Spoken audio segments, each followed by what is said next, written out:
Stephen R. Morris. Now, back to more of tonight's Game of the Week on FNN.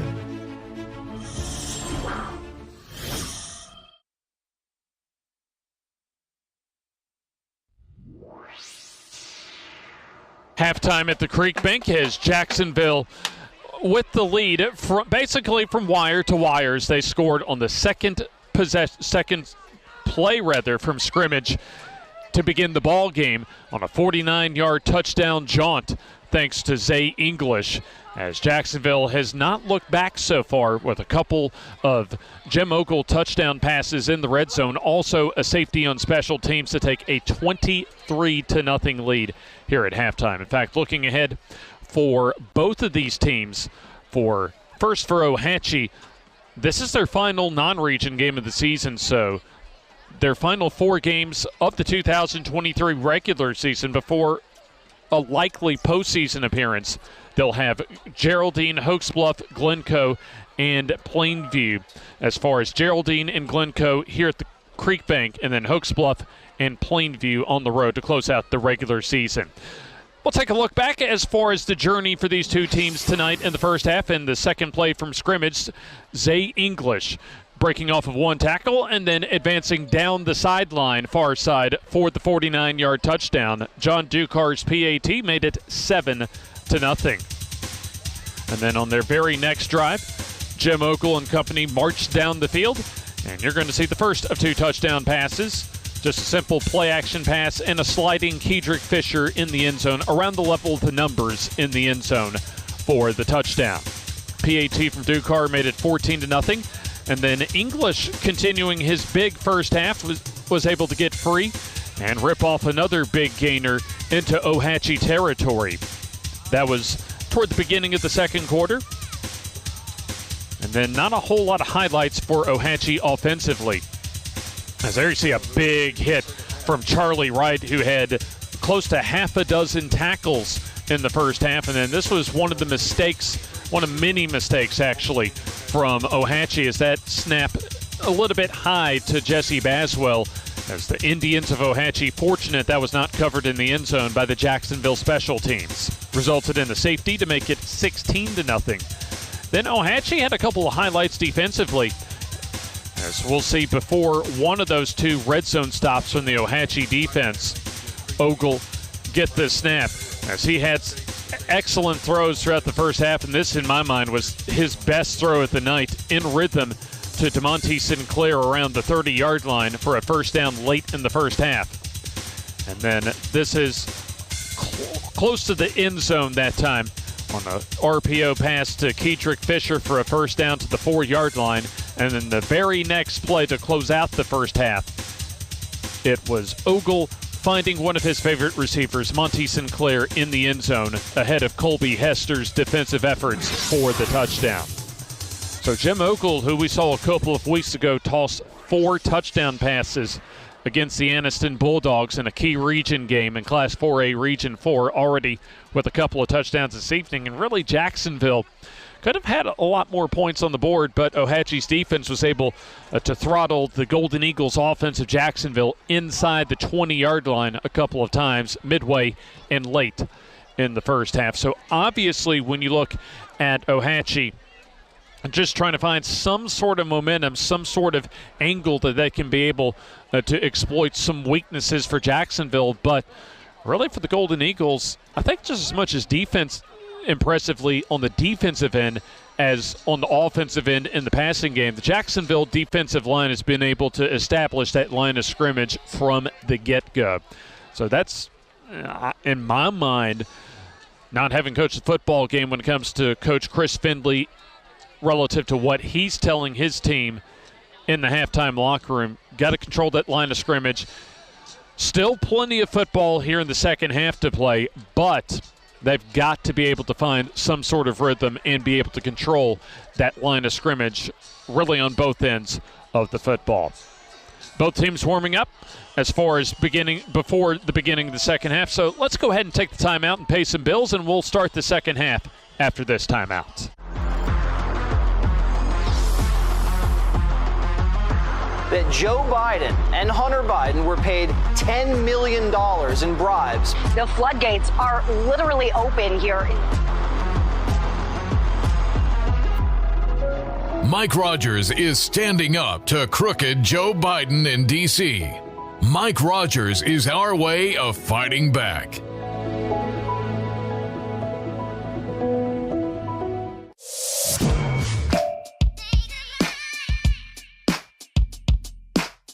Bama Sheds and Pole Barns, locally and family owned with the best customer service.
We welcome you into the campus of Southside High School for a pre-Christmas doubleheader tonight for our FNN High School basketball game of the week. We'll have both the girls varsity and boys varsity teams from Cherokee County and Southside to conclude at least our coverage for the 2023 calendar year here on the FNN High School basketball game of the week. We welcome you in. A happy game day, a happy Friday, and a Merry Christmas, and a soon-to-be Happy New Year wherever you're watching us from. James Hardy with you, Jim Jacobs. You got it all in, didn't you? I sure did, without any trouble at all. And certainly for Southside, they hope another journey in the postseason for them down the road isn't that much, at least of a haul for them, because they're coming off of a rock-solid regional run at Jacksonville State last season. Yeah, it ended one game early, I guess, James. But, yes, they had a very solid postseason last year. I know they were wanting to get to Birmingham, so they feel like they fell one game short. But when you get to you're in the final 8, you don't have a whole lot to cry about. And I tell you, from the height that we saw in this JV girls game that just finished up here, the Southside basketball girls program is going to be in good shape for a long time. Of course, when you have a coach like Justin Bowen, that's not only been a very successful head coach as far as the girls varsity program, but one of Miles Holcomb's assistants as far as a growing and improving football program. I think the Panthers, certainly basketball program for the girls varsity side, is in very solid hands. As for this year's team, Jim, Southside coming in at 11-2, already 1-0 in Class 5A, Region 12, and they had a rock-solid 53-21 against Douglas. The 20 points they allowed tied for their season low as far as Southside's defense on the year. Yeah, absolutely. I mean, it's just been a solid season so far, but, I mean, it's kind of business as expected, you know? Absolutely. And Cherokee County off to a solid start themselves, 7-3 on the season. Also a 1-0 record in Class 4A Area 10 as they come off of one of their best performances of the season in a 53-19 victory against Cleburne County last night in their first area game of the season. Well, let's take our first break of the night, and when we come back, I'll head to the floor and we'll grab the coaches as we continue here from the Comp at Southside. It's FNN High School basketball. Does the crawl space in your home look like this? Standing water and high humidity are the perfect makings for mold and wood rot, and that means expensive damages to your home. Solve the problem with a call to the experts at S&H Waterproofing and Construction. They've been turning this into this for over a quarter century. Protect your greatest investment with a free assessment today. Get quality work at a guaranteed lower price. S&H Waterproofing and Construction. The Calhoun County Commission, made up of Fred Wilson, Danny Shears, Carolyn Henderson, Terry Howell, and Lee Patterson, ask you to take a look at what Calhoun County has to offer. Our beautiful parks, neighborhoods, recreational facilities, historic sites, and museums. Our citizens enjoy a high quality of life and strongly support the arts. If you're considering expanding or starting a new business, take a look at Calhoun County. You'll be glad you did.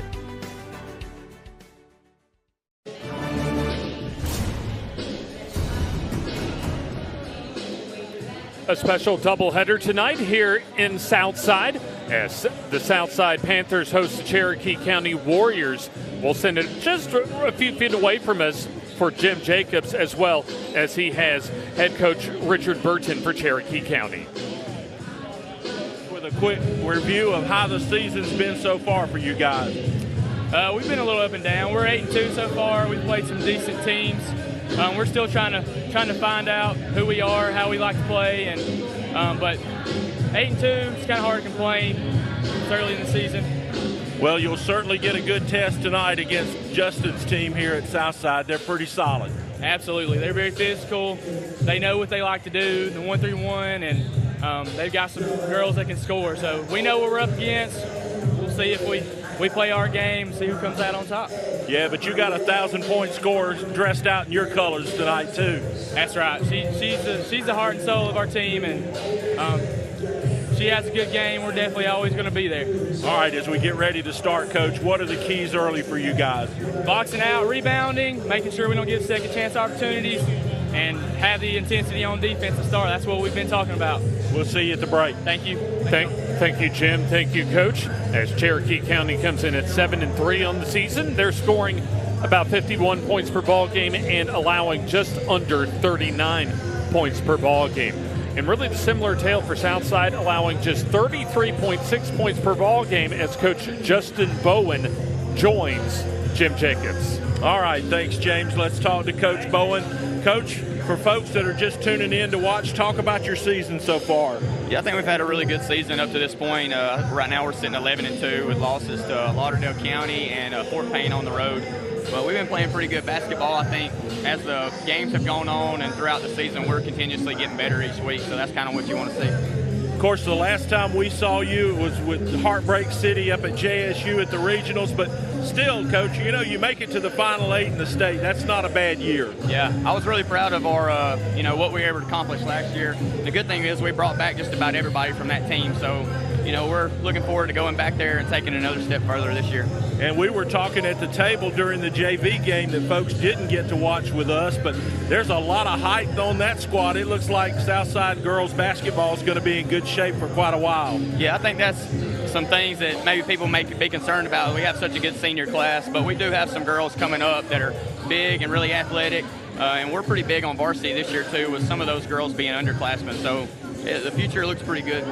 Keys to the game for you guys to have success tonight against an 8-2 Cherokee County squad? Yeah, I think they're really athletic. They're going to run the floor. They play really fast, which I think that complements us very well because I think that's what we do. So I think you'll see a pretty fast-paced game, but we just got to play within ourselves, be calm. If they press us, just relax, and I like our chances. All right, thanks, Coach. We'll see you at the half. Appreciate it, man. Thank you, Coach, and thank you, Jim. And as Justin Bowen alluded to, this is a very experienced Southside squad that brings back at least 6 players, actually probably more than that, but 6 seniors, that is, on the roster for this 2023-2024 season, obviously highlighted by the returning contributors from last year's team that made it all the way to the finals of the Northeast Regional at Jacksonville State. And when you look at Southside coming into tonight, Grace Ann Rose, obviously one of the top players in the area, if not one of the top players in the state in Class 5A, that comes in already averaging about 14.5 points per ball game. Yeah, and of course, there's solid kids all on the floor tonight for both these teams. Between them, they're 8-2, and I think he said 11. Justin said 11-2. There you see Southside High School. We'd like to tell you that's where we are tonight, but we're not. We're right across the street from the visitors' side at the high school football stadium at the Hood, Barney Hood, and we had to find it. We went here first and found out real quick we weren't where we were supposed to be. But as you can see, we're here and looking forward to some really good girls basketball tonight. Absolutely. As you have Southside that came in as far as to this regular season ranked in the top 10 as far as the statewide rankings in Class 5A. And imagine as far as just their consistency that they've displayed over the last couple of years, that they'll be able to maintain that top 10 statewide ranking for much, if not the rest of the season. Yeah, and of course, both these programs are going to want to get off to a pretty fast start tonight, not make a lot of mistakes, do what they need to do to be successful, not turn the basketball over, kind of get into your rhythm. We've seen this season so far, James. Teams that didn't have success didn't get into rhythm. And I think that's what both these coaches are going to want to see tonight out of their programs is, can we do what we want to do from the start? There you take a look at the homestanding Lady Panthers of Southside High School and their white tops and bottoms. And it'll be Cherokee County in their road blacks with the black tops and the bottoms and the gold trim as we're about to set. We're about set for tonight's tip-off of girls varsity action between Southside and Cherokee County, and we are about to have the starting lineups announced here at the comp.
So there are your starting lineups as we have a couple of rock-solid teams going at it tonight. Southside and Cherokee County, a non-region game between teams from Class 5A and Class 4A as we are about ready to get tonight's pre-Christmas doubleheader special underway. This will be the final game of the calendar year for both of these teams, as it'll be Star jumping center for Cherokee County and Rose for Southside as Cherokee County wins the tip and gets the opening points of this ball game on the layup by Gay Durgis. So Nevaeh Gay Durgis was able to get the opening tap and then lay it in for two on the fast break. Quickly the other way, here's a three from the corner. That's no good, and the rebound goes to Cherokee County. And the Lady Warriors want to push. So that was Madison Shaw misfiring on the three for Cherokee County. Here's a three for Cherokee County, I should say, no good, as the rebound goes to Southside.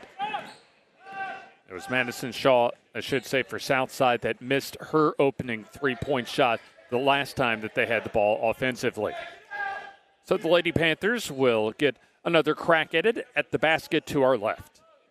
Looks like Cherokee County's going to open in a zone there, James. It'll be Davis gets cut off against that zone defense as Brooks eventually swings it around over to Shaw.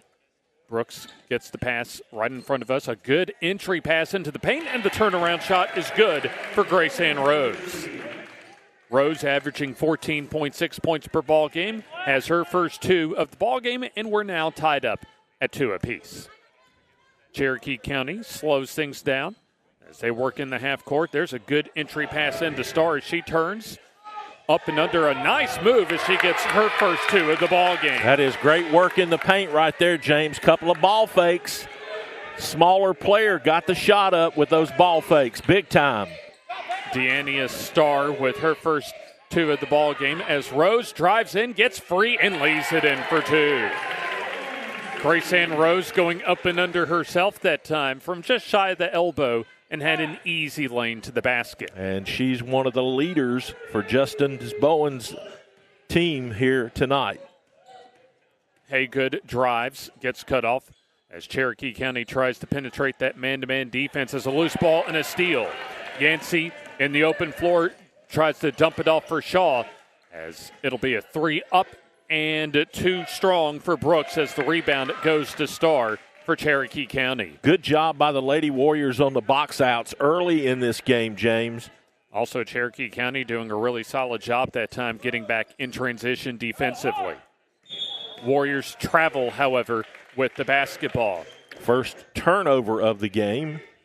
Mary Hayes Johnson that time took a step too soon before at least putting the ball on the floor. A little bit of full court pressure defense for Cherokee County as Rose has it. Good ball movement being displayed by Southside. Southside looks for their first lead of this ball game as we've played about almost 3 minutes of this opening quarter. Here's the shot up, no good, and a couple of free throws on the way for Layla Davis, the senior forward.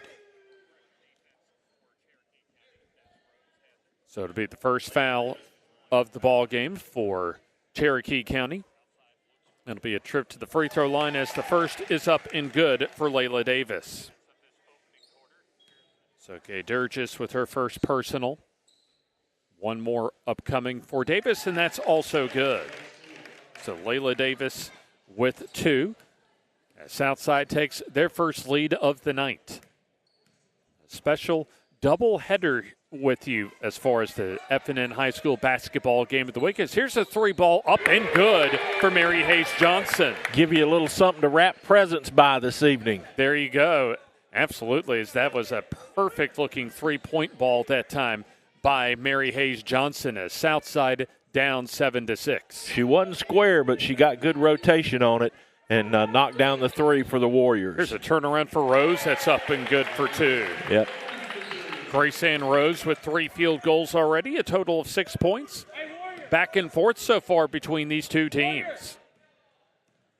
Cherokee County takes their time in the half court. A soft man-to-man defense for Southside.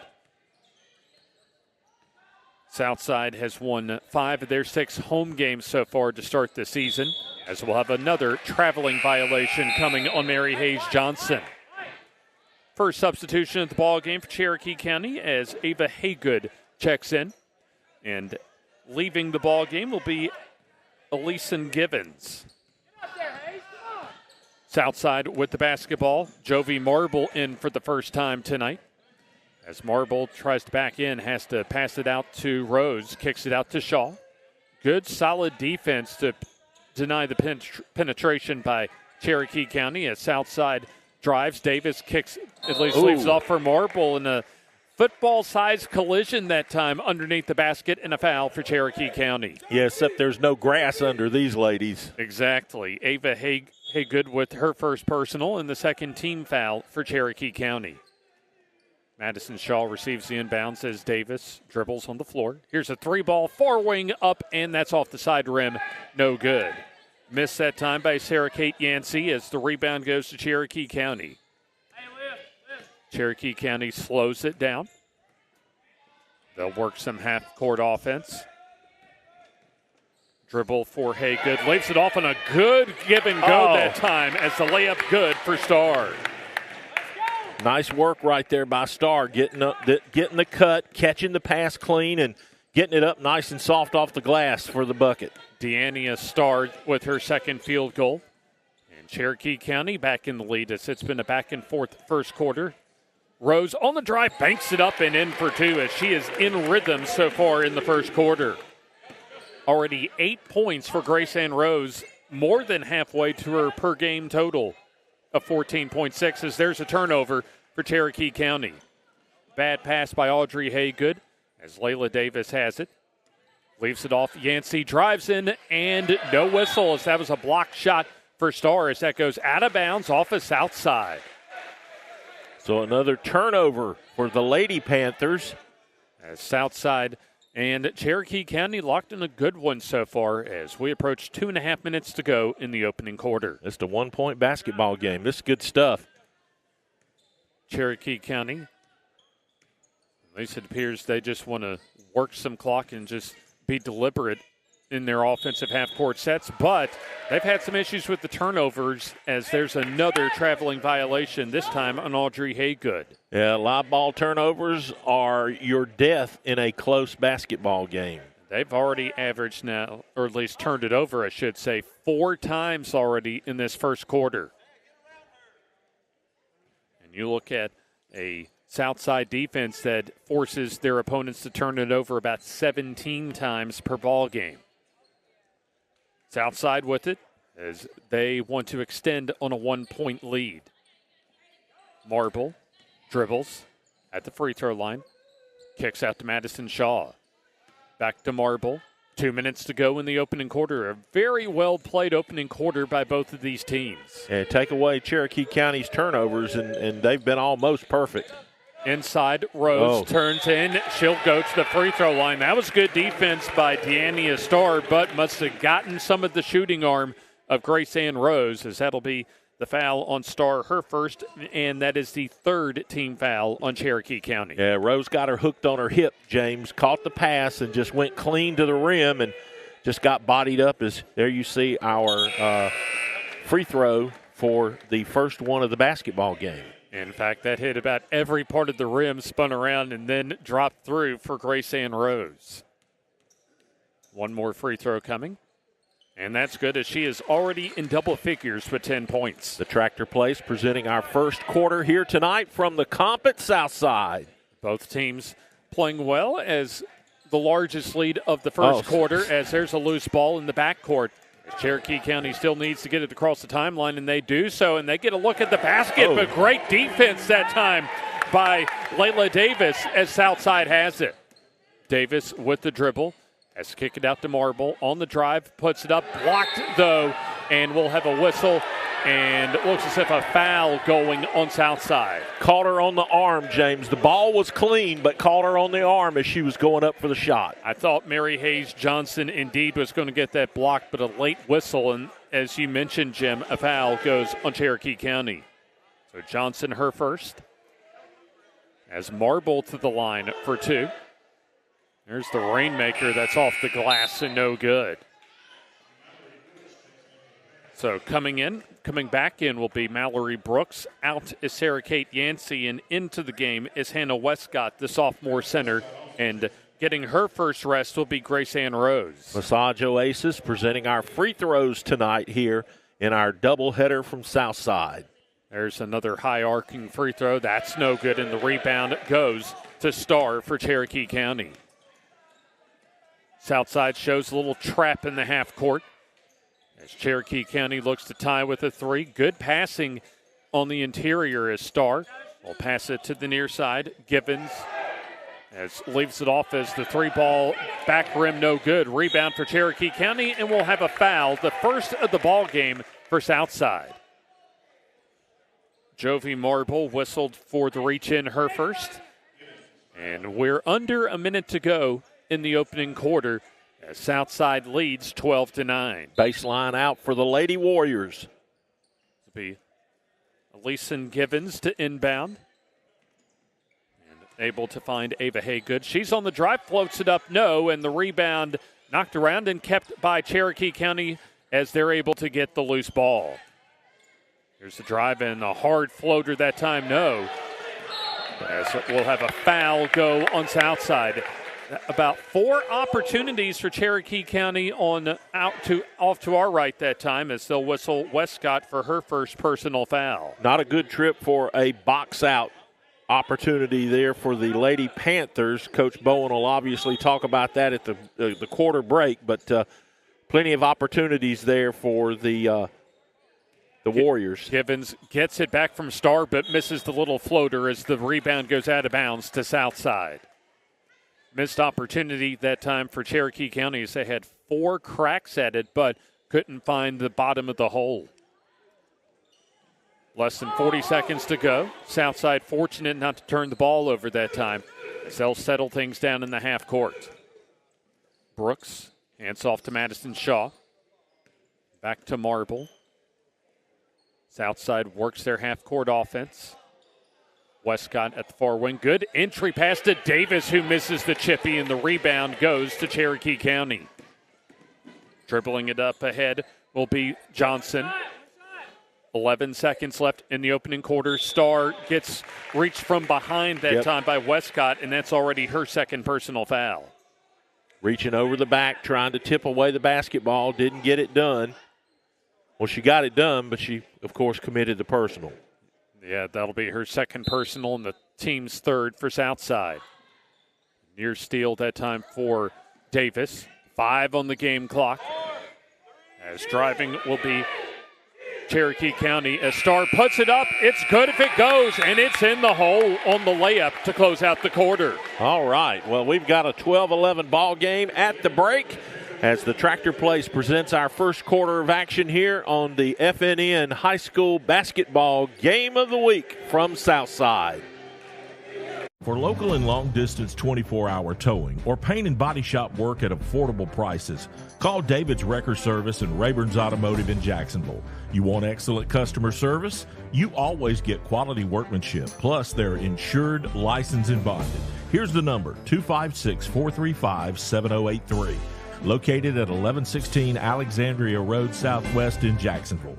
Steve Rayburn at David's Wrecker Service and Rayburn's Automotive wishes good luck to all our area teams. Step into the offices of J. Britt Middlebrook CPA, where you'll find professional one-on-one service for business and individual clients. In this ever-changing tax and economic climate, you can count on receiving the expert advice you need. J. Britt Middlebrook works hard to provide every client what they need to meet all deadlines.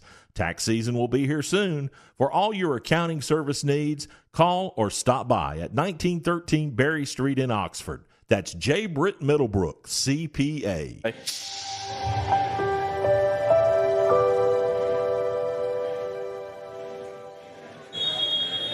Deania Starr was able to just beat the game clock in the first quarter as she collected her third field goal and draw Cherokee County to within 1 as we begin the second quarter. James Hardy, Jim Jacobs with you here on the FNN High School Basketball Game of the Week. Here's a mid-range elbow jumper that's good for Grace Ann Rose as she has the hot hand already with a dozen. And the lead is now 3 for the Lady Panthers. Indeed. Tell you what, James, I've been impressed, though, with Cherokee County. This game doesn't seem to be too big for them. No, they've played. They played solid. There's a good backdoor cut. Here's the turnaround up and good for Audrey Haygood, her first field goal of the ball game. Yeah, Cherokee County has played step for step so far with Southside this evening. Davis, one of the 6 seniors on the floor, at least on the roster, I should say, for Southside. She's on the floor. Madison Shaw right now has the basketball. David's Appliance, as well as Bama Sheds, bring you our FNN High School basketball game of the week this evening. As there's a good entry pass. And better defense is driving in. Shaw scoops it in for 2 on the driving layup. Grace Ann Rose was able to kick it out to Madison Shaw, who found an opening and was able to drive to the basket. So 16-13, the lead for Southside. 6.5 minutes to go until halftime. Audrey Haygood leaves it off for Gay Durgis. As now with the ball, Givens. Haygood dribbles, picks it up. As that pass dropped and turned over. Marble on the steal. Slows it down, leaves it off for Layla Davis. Down low to Rose. Position, but misses the layup. Good defense by Deania Starr as Cherokee County comes down with the board. There's the entry pass and the foul on Southside, as that'll be the first on Layla Davis. That was a little touch foul there, James. Yeah, did go called that one tight, didn't he? Yeah, absolutely, but did go over the back of of Gay Durgis. Good call, just a sign. You know, it's like my friend Coach Randall says, we're trying to figure out if we're going to play touch or tag. Oh, look at that passing by Cherokee County as they're able to finish it off with Deania Starr collecting her 7th and 8th points of the night. Cherokee County playing well as they're only down 1. And Southside with the ball as they nearly and basically throw it away, but Cherokee County touches it last out of bounds. Yeah, the tip away basically went out of bounds before anything could get done. Ava Haygood checks back in for Cherokee County, and it'll be Starr with 8 points coming out of the ball game. Bama Sheds presenting our second quarter here tonight from the comp.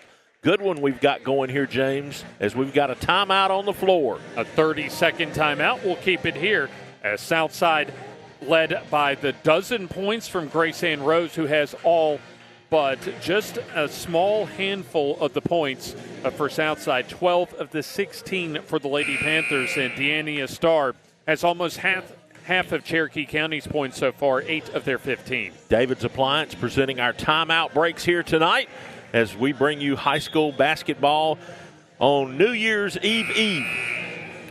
Oh, absolutely, yeah. So are you finished? Are you shopped out?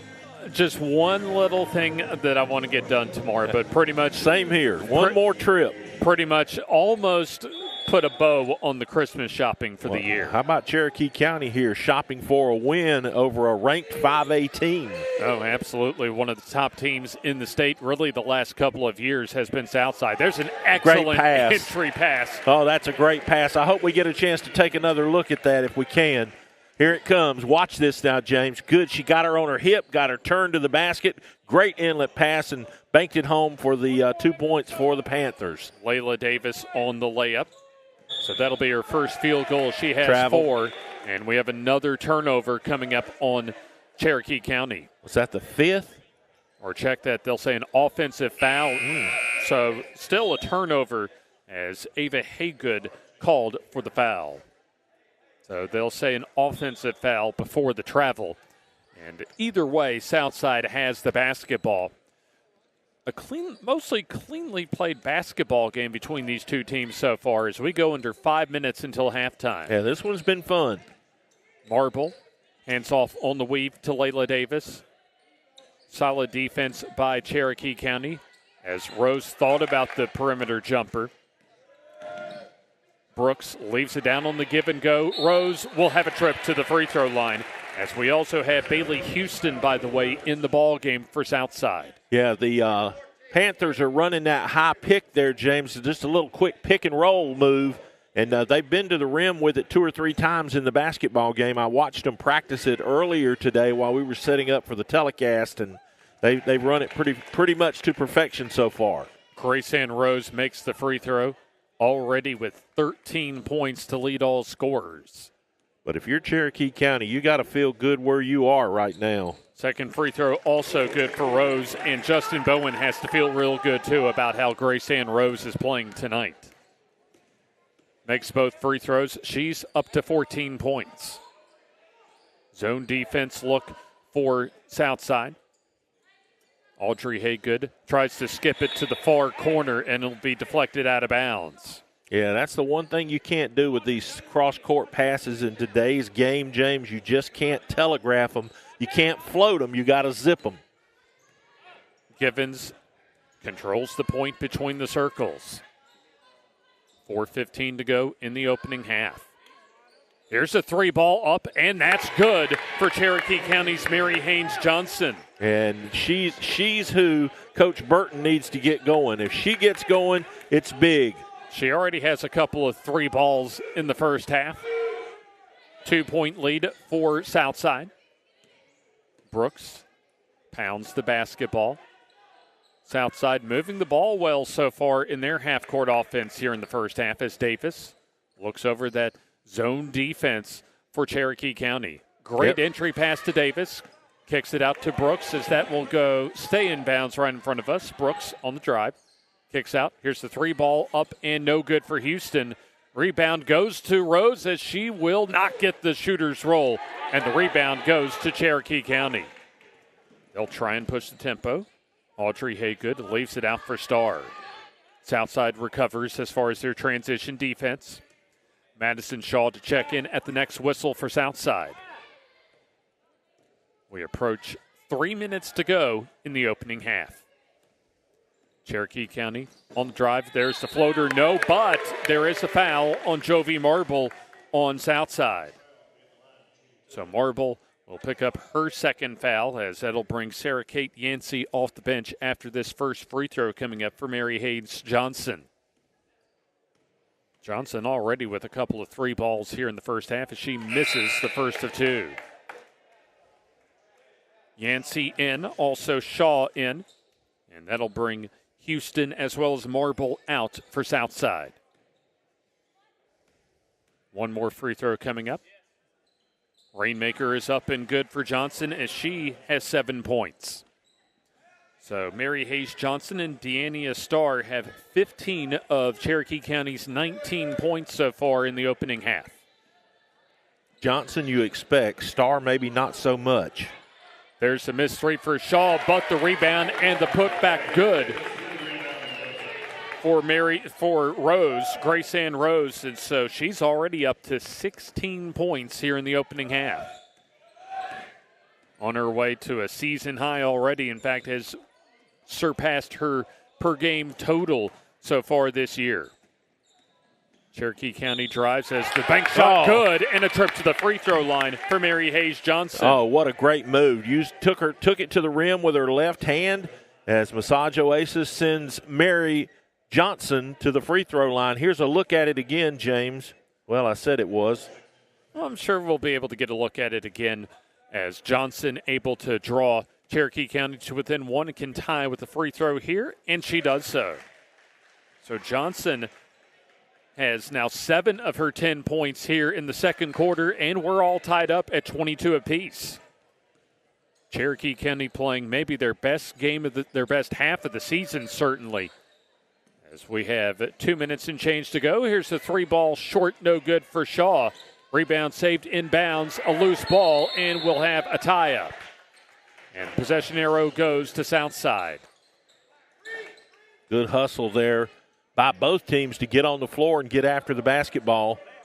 I beg your pardon, Cherokee County controlled the possession arrow, so they get the ball. As we go now under 2 minutes to go in the opening half. There's a deflected pass by Shaw right to a fortuitous bounce for Givens as she blows the layup and the rebound to Southside. Davis dribbles over to Marble. Matchup zone defense for Cherokee County. Brooks back over to Marble. Southside tries to get some ball movement going as Shaw back to Marble. Marble with the dribble. Shaw for three. Got it. Good looking shot right there. Madison Shaw with her first three of the ball game. Watch this, James. She squares up. Nice rotation. Bang. In fact, that's Southside's first triple of the evening. A 3-point lead for Southside, as we'll have a traveling violation go on Cherokee County. So that's 6 turnovers in the first half as Cherokee County looks to extend the lead to 2 possessions. Full court pressure for Cherokee County.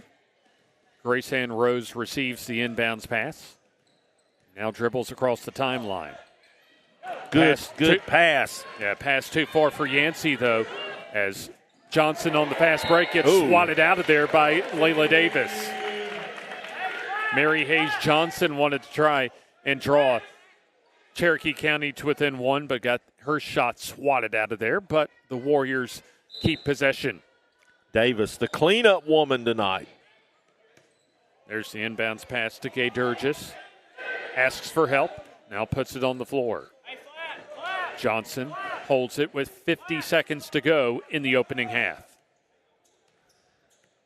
Johnson yo-yos the basketball between the circles. Gets past Marble. Here's a three to tie. Off the back rim, no good. Starr, however, with the rebound. And there's a great pass that time to Audrey Haygood for the layup. Yeah, good job by Haygood, Jason. Here, watch this. Hands it off to her as she goes to the rim off the rebound. Pretty basketball we've seen in the half court by both teams. As there's an excellent feed, but the missed layup by Layla Davis. And Cherokee County probably playing for 1 here, I would think. Indeed, and not only playing for 1, but playing for a possible lead, the lead. To go into halftime. Well, that'd be big, wouldn't it? It sure would, as Johnson on drive kicks out to Audrey Haygood. 2-1 as the pass goes in. Shot's good if it goes, and they'll have a trip to the free throw line with 0.1 second to go until halftime. So Cherokee County, like the end of the first quarter, able to get a shot up ahead of the second quarter buzzer, as they'll whistle the foul on Grace Ann Rose. That'll be her first foul, and that'll be the 4th team foul. They'll say the foul on the floor for Southside. Their shot up and no good, as that was not before the buzzer, as Coach Richard Burton not too happy as far as the officiating decision of it being a foul on the floor and not a shooting foul. But I don't blame him. But you give a lot of credit to Cherokee County. They've played step for step so far with Southside, down only 1 on the road at halftime. Southside 25 and Cherokee County 24 here on the FNN High School Basketball Game of the Week. Merry Christmas from the crew at Bucks Island, your boating headquarters. We hope you have a wonderful Christmas season and a very Merry Christmas filled with peace and joy. Come in and look at our enormous selection of boats. Even Santa has never seen so many toys. Browse pressure-free, and when you need help, one of our Christmas elves will be there. On behalf of the entire Bucks Island crew,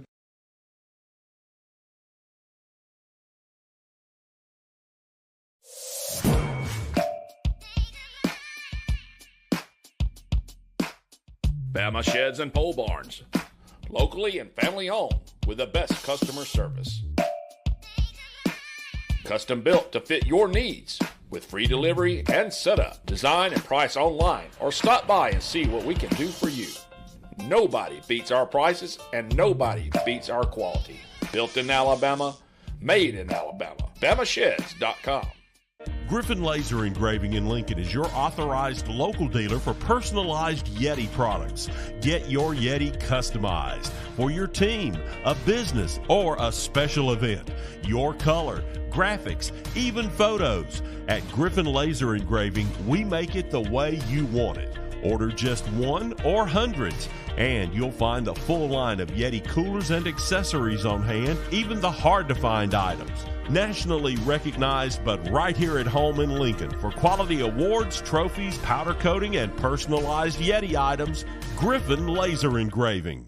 Your neighborhood Grub Mart is your one-stop shop for everything you need when you're on the go. Grub Mart features the best prices on Coke and Pepsi products and is the home to the 99-cent bag of ice every day. And Grub Mart is your exclusive home for the popcorn bucket. Purchase yours for only $5.99, then bring it for free refills throughout the year. And save every day with your Grub Mart Super Saver card. When you're on the go, it's good to know Grub Mart has everything you need. Gas, diesel, and delicious Oleo donuts. In business over 78 years, visit your local Grub Mart today.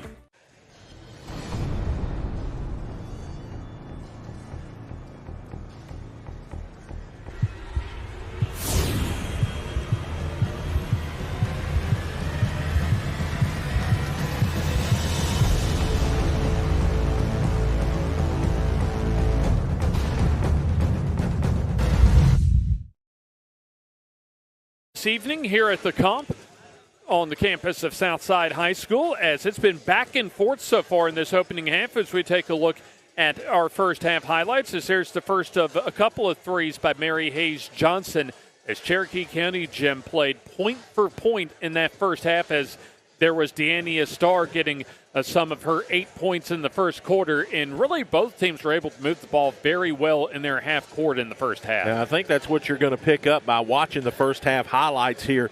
Good ball movement by both teams. Johnson knocking down another tray there.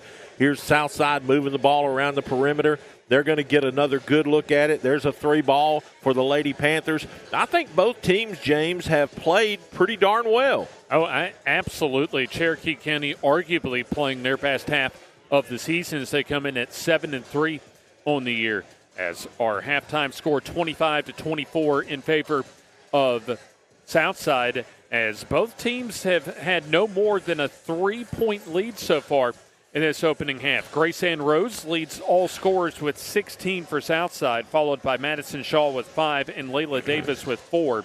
And then for Cherokee County, Mary Hayes Johnson leads the Lady Warriors with 10, Deania Starr with 8, and then a couple for Gay Durgis as far as the Warriors scoring. At halftime, it is Southside 25 and Cherokee County 24. We'll also have the boys varsity teams later on this evening for Southside and Cherokee County to close out our calendar year coverage of high school athletics in our area. Yeah, we're done after tonight until after the first of the year, but we'll have plenty more high school basketball coming up for you in January, and right there is something we're looking forward to, the basketball battle for the belt. The strap's going somewhere. That's right, absolutely. We began the battle for the belt last year, as far as actually not too far away from here when it comes to the football battle of the belt over at least the first time we give it out in 2022 over at Glencoe. Yep, Glencoe, and then, of course, at Moody this past year.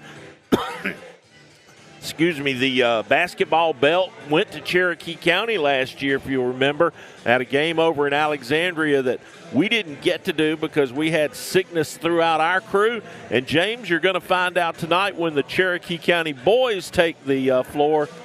A lot of faces you're not going to be familiar with are going to be in Cherokee County jerseys because the Grinch has brought the flu bug to the Warrior locker room. Well, that's what I found out from the Southside boys program as far as Cherokee County having issues with the flu bug going around their program. But should be actually a pretty good ball game between those two teams later on this evening as far as the boys varsity teams for Cherokee County and Southside.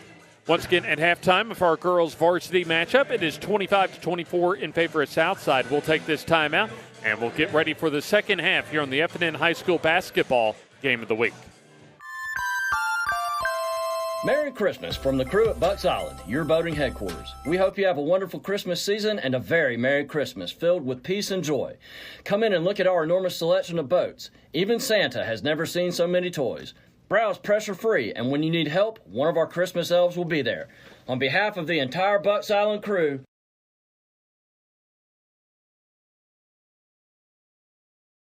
Does the crawl space in your home look like this? Standing water and high humidity are the perfect makings for mold and wood rot, and that means expensive damages to your home. Solve the problem with a call to the experts at S&H Waterproofing and Construction. They've been turning this into this for over a quarter century. Protect your greatest investment with a free assessment today. Get quality work at a guaranteed lower price. S&H Waterproofing and Construction.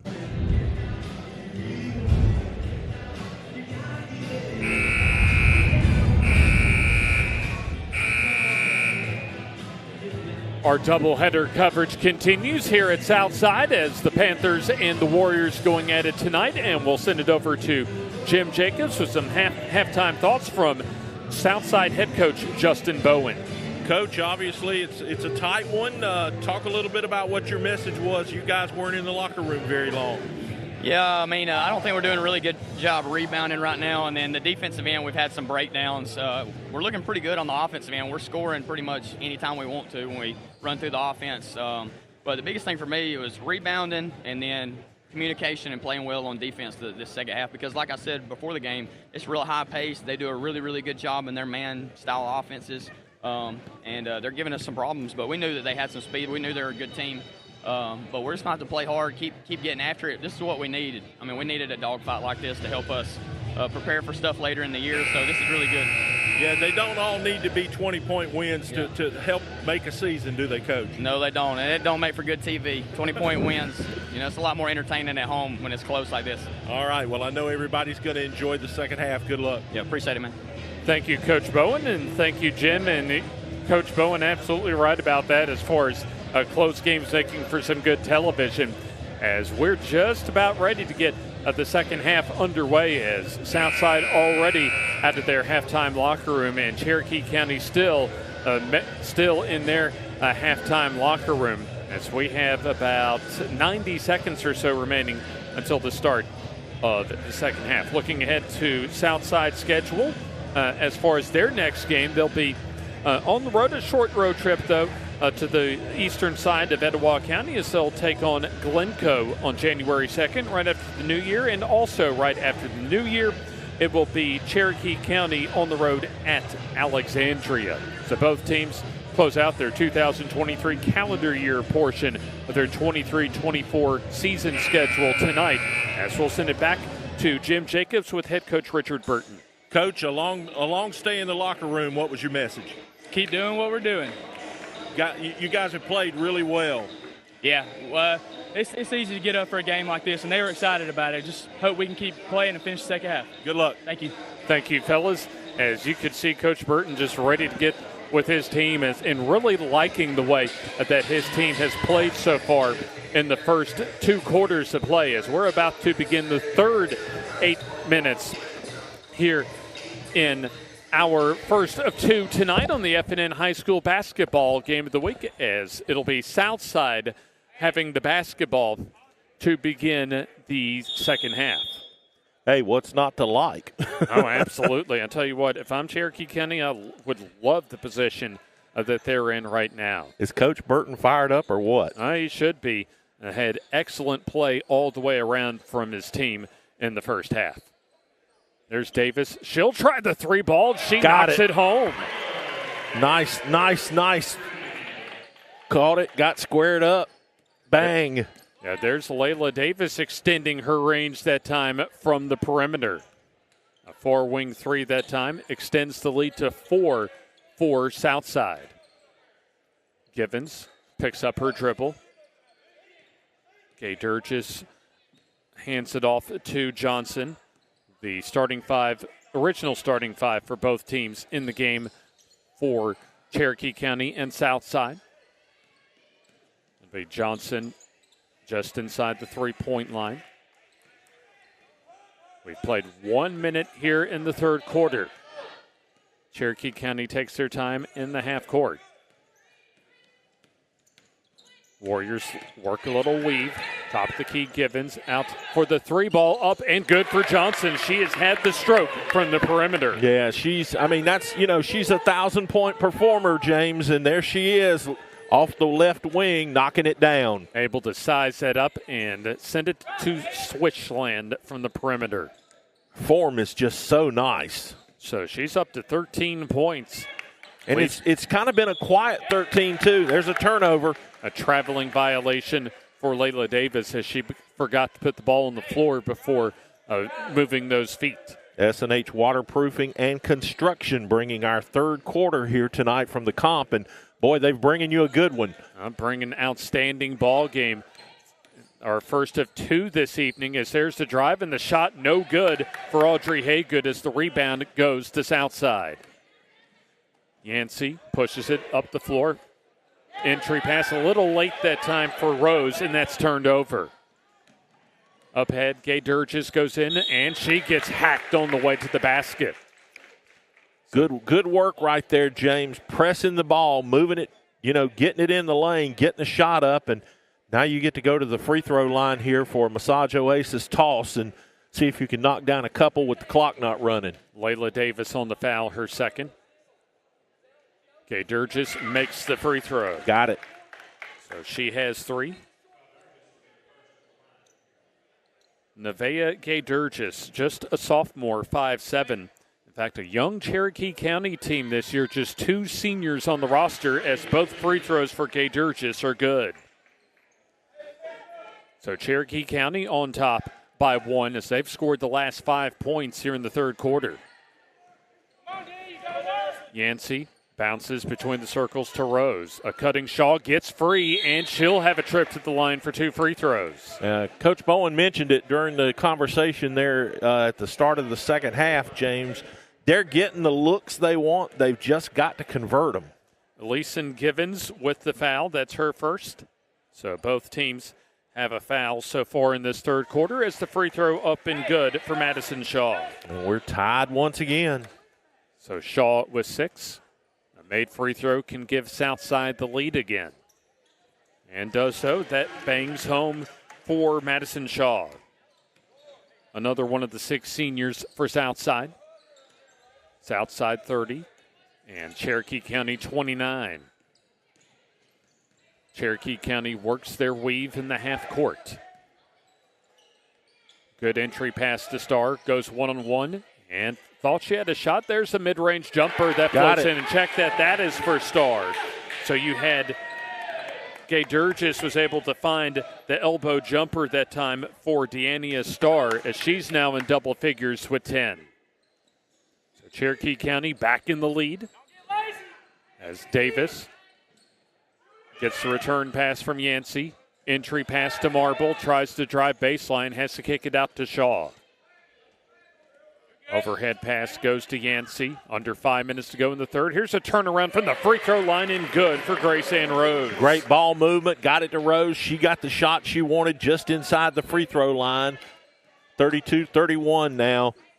Lady Panthers with a 1-point edge here as we go into deep into the third. Grace Ann Rose with 18 as there's the pass to Gay Durgis. Good pass. Too strong as Starr gets the offensive board, and she'll have a trip to the free throw line. So Massage Oasis will bring you another set of free throws here. I can't believe you hadn't talked about the 1-and-1 tonight. Well, we've got hadn't had quite the chance yet, I guess. Right. Well, that's right. But Marble getting close to foul trouble, however, is that's her third. There's Starr's free throw, and that kind of hit off the heel of the rim and got the shooter's roll that time as it falls through. We're knotted up at 32. Boy, this is good basketball here heading into Christmas. About 4.5 minutes to go here in the third. Starr shoots and scores. Got it. A bit cleaner that time as Starr with a dozen. So Cherokee County back in the lead, back and forth throughout this ball game for these two teams. The largest lead for either of these teams have been 4 as there's a steal for Johnson. She's in the open floor, lays it up, no, and the rebound to Rose. A break that time for Southside as Mary Kate Hayes Johnson just missed the driving layup in transition. There's a 3 for Yancey, no good off the back rim. Rebound to Shaw. Blocked. A clean block. Yeah, Starr with the block that time as Cherokee County on the run. Here's the driving layup, no, as Gay Durgis comes in and forces the tie-up, as the ball will stay off to our left with Cherokee County. I tell you, Cherokee County has just been impressive tonight. I mean, we expected this out of Southside, maybe not so much out of Cherokee County, but they have really been impressive. Okay, Durgis kicks out. Here's the 3 ball up and no good for Haygood, and the rebound, a foul. And let's see who they call it on.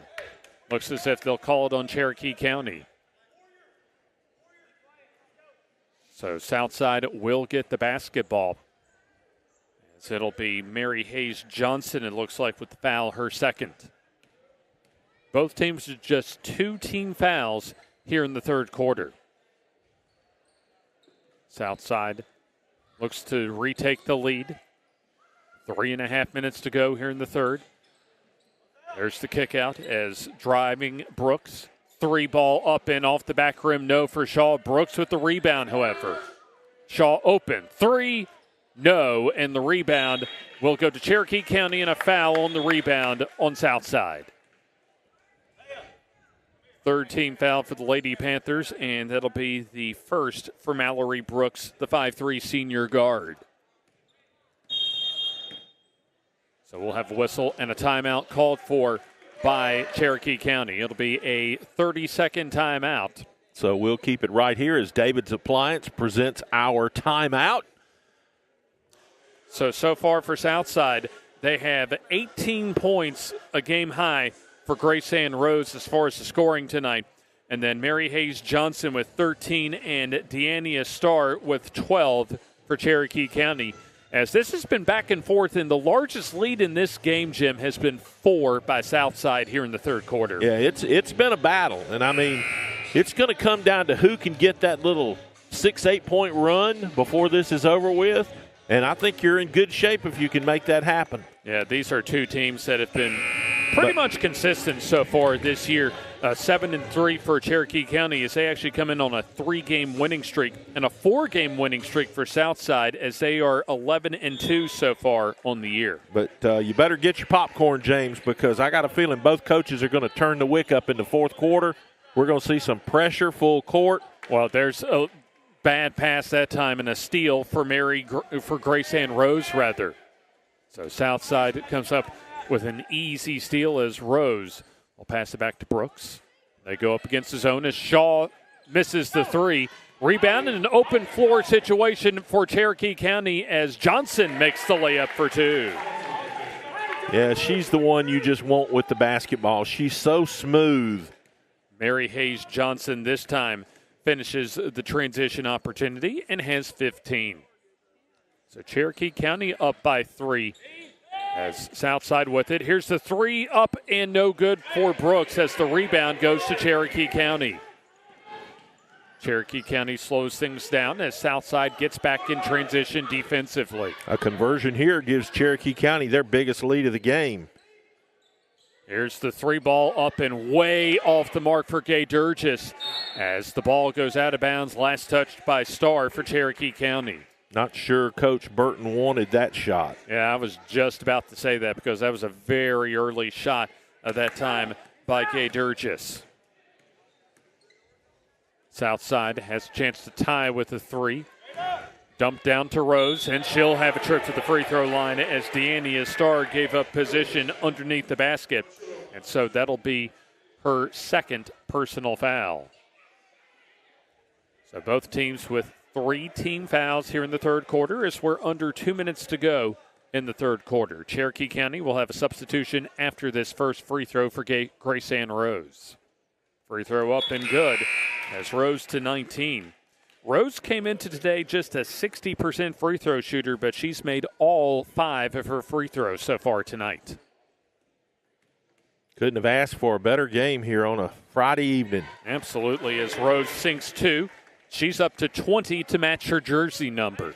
Who says girls basketball can't be compelling? I'll tell you what, it's been a well-played ball game for 2 well-coached teams tonight. 1:45 left in the third quarter.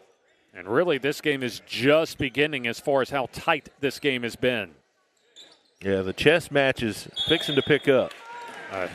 Bad pass that time by Elyson Givens as she just led her teammate right into the Cherokee County bench, and really an unforced turnover that time for the Lady Warriors as Brooks checks out for Southside. Back in is Bailey Houston, the junior guard. Houston with it right in front of the scorers table. Brooks over to Davis. She'll drive at the baseline. Has to kick it out to Brooks. High post goes Rose, goes in, misses the layup. Loose ball rebound goes to Cherokee County. Johnson tries to go in against 3 defenders, misses the layup as Cherokee County gets a second chance. Yeah, she got too far under the basket before she got it up. There's the 3 in the corner. That's short, no good. S.K. Jurgis misses the 3. A jump ball, and the possession arrow goes to Southside. 59.2 seconds to go in the third quarter as Cherokee County holds on to a 1-point advantage. Southside, a made basket would give them the lead once again. Davis can't get it into the zone defense as now there's the pass, a bad one, turned over by Southside. Oh, and a silly foul, too. Indeed, probably the silliest foul we've seen all night long for either team as Madison Shaw picks up a needless first foul. Yeah, just jumped over her back trying to tap that basketball away, and it just wasn't a good decision on her part. 42 seconds to go in the third quarters. That's the 4th team foul for Southside. Hey, but you're playing hard. You know, sometimes those things are going to happen. There's Starr. Finds Givens as Johnson kicks out to Haygood. Extra pass to Givens. That's deflected and goes out of bounds off of Southside. 22.8 seconds to go. May see Cherokee County hold for the final shot. There's some confusion by the officials that went off of Southside. And so they're just trying to at least sort out the situation. Yeah, Coach Burton down there helping them make the call. Well, I mean, there was no doubt it went off of Southside as now Cherokee County gets the inbounds. Got to think they might want Johnson to take this. 16 seconds to go as they throw it away. Madison Shaw on the steal. Got it deflected and now needs some help and does find Brooks. Here's Davis with 4, down to 3. Davis over to Houston for a desperation 3. That's in the hole. Holy cow. Jeez. Here it comes. Watch it, James.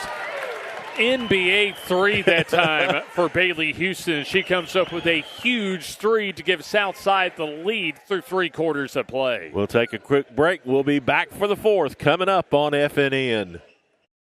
The Calhoun County Commission, made up of Fred Wilson, Danny Shears, Carolyn Henderson, Terry Howell, and Lee Patterson, ask you to take a look at what Calhoun County has to offer. Our beautiful parks, neighborhoods, recreational facilities, historic sites, and museums. Our citizens enjoy a high quality of life and strongly support the arts. If you're considering expanding or starting a new business, take a look at Calhoun County. You'll be glad you did. For local and long-distance 24-hour towing or paint and body shop work at affordable prices, call David's Wrecker Service and Rayburn's Automotive in Jacksonville. You want excellent customer service? You always get quality workmanship. Plus, they're insured, licensed, and bonded. Here's the number, 256-435-7083. Located at 1116 Alexandria Road Southwest in Jacksonville. Steve Rayburn at David's Wrecker Service and Rayburn's Automotive wishes good luck to all our area teams.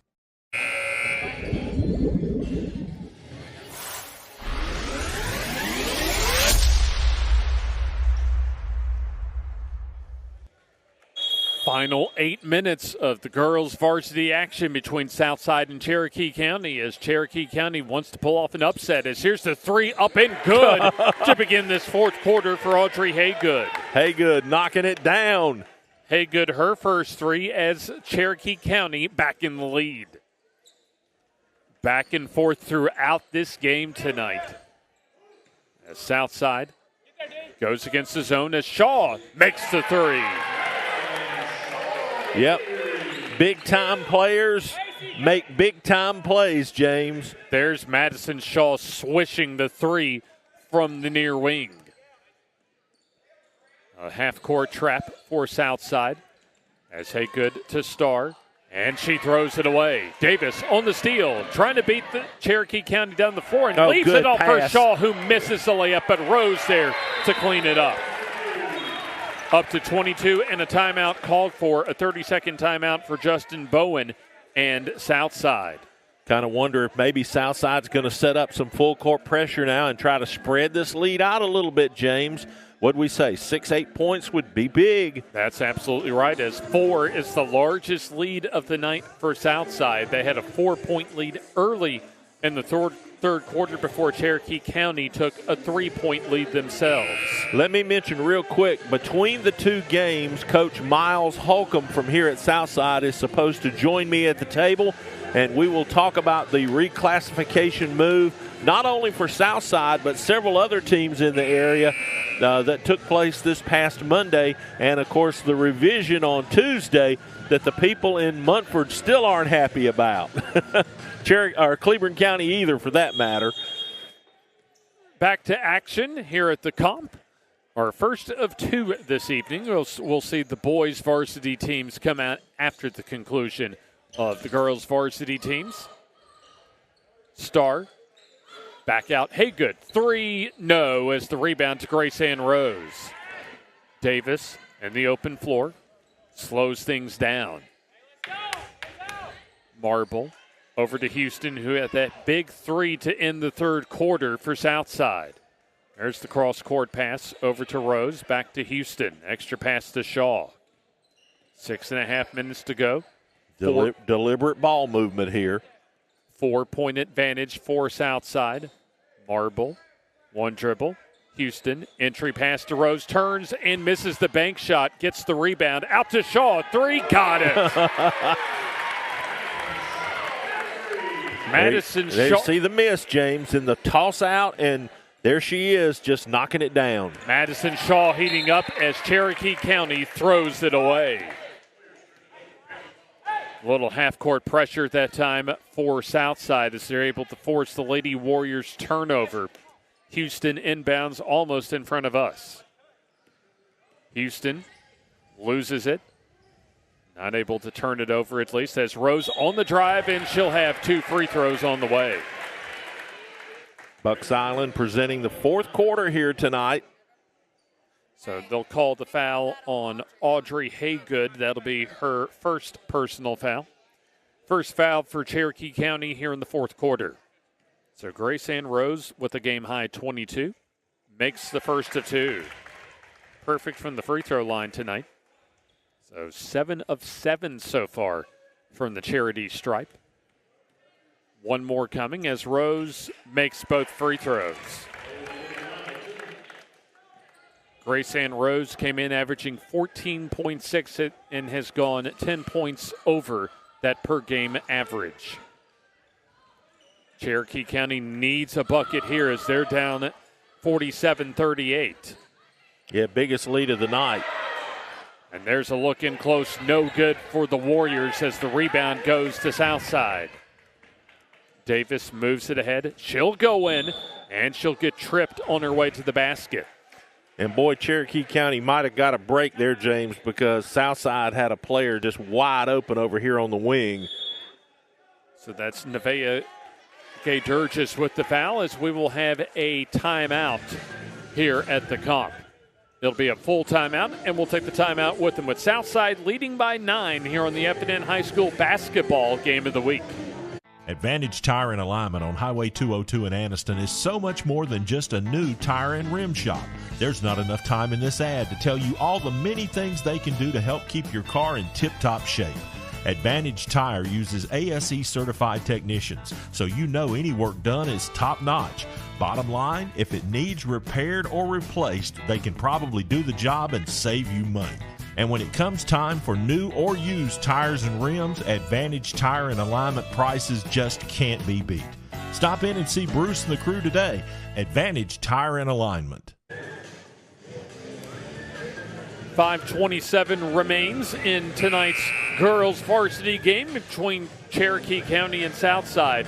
It's been back and forth for much of this game, but Southside in the fourth quarter has had a strong push in nearly the first 3 minutes of this fourth quarter, they now have a 9-point advantage. Yeah, but basketball is a game of runs, James, and that little run right at the start of the fourth quarter, the end of the third, has propelled Southside into this 9-point advantage. I'll tell you what, you look at that Bailey Houston three as a loose ball at half court, and we'll have a whistle and a timeout called for by Justin Bowen. So Southside gets a timeout to preserve the possession, a 30-second timeout.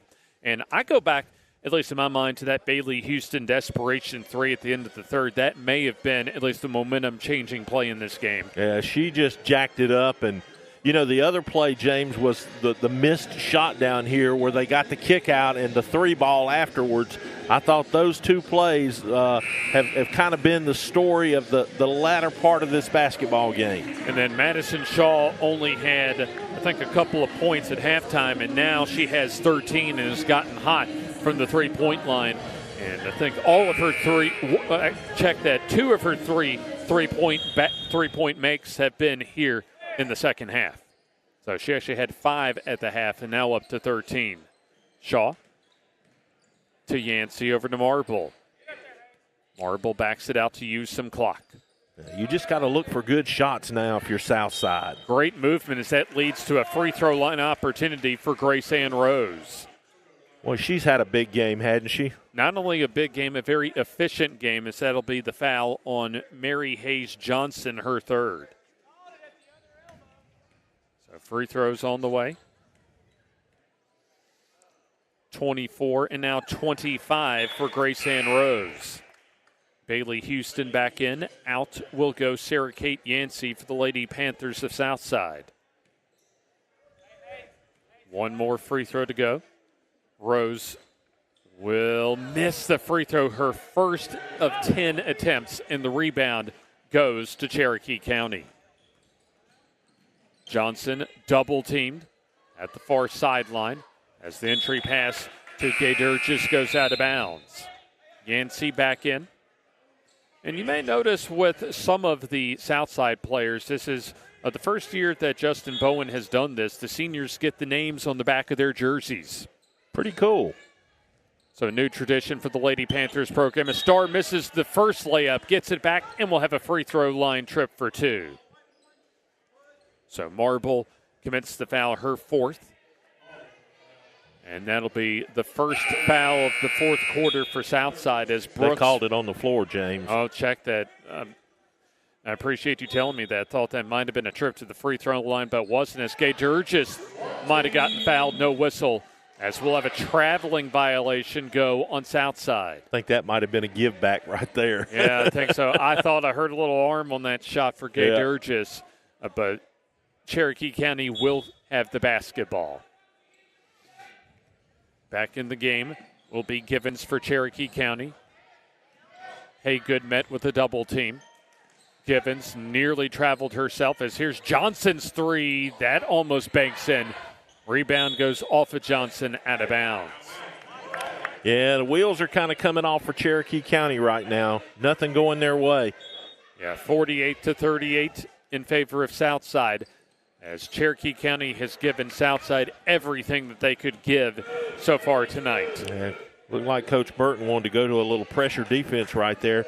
Southside having no problem breaking it. Yeah, time starting to become a factor now for Cherokee County. Rose in the paint, or check that. Davis will get the roll on the turnaround. There you see Layla Davis with her second 2-point field goal. Third field goal overall tonight, has 9. Lead is 12. So Southside looking to put this one on ice to close out 2023.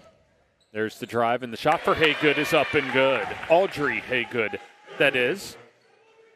So she has 4 field goals, a total of 9 points. Under 4 minutes to go. There's a steal. Johnson goes in and will have a couple of free throws as Johnson read the pass at the half-court stripe, was able to jump the passing lane, and she'll be rewarded with a couple of free throws. Headed to the stripe for a Massage Oasis free throw here late in the fourth. Mallory Brooks on the foul, so that is her second. team second here in the fourth quarter. Good look at Johnson right there. She is quite a basketball player. And she's able to make the free throw. 16 for her. Out goes Audrey Haygood. And Johnson is Bobby Joe Johnson's granddaughter. Very interesting. How about that? And I understand she signed a track scholarship with South Alabama. Congratulations to her for that. Yep. Johnson makes both free throws, has 17. So her athletic career will continue after she gets done with her high school career up in center. Absolutely. Southside wants to bleed some of the clock. Rose turns, misses, gets it back, and puts it in for two. Grace Ann Rose unstoppable tonight with 27. By far leading all scorers. It's not even close, is it? No, it's not, as there's the bank shot up and good for Gay Durgis. Yeah, the next leading scorer would be Johnson for Cherokee County with 17. Under 3 minutes to go. Houston across the timeline. Backs it out. There's a loose ball and a turnover. Johnson on the steal, and she'll get fouled in the open court by Mallory Brooks. Third foul for Brooks, third team foul for Southside.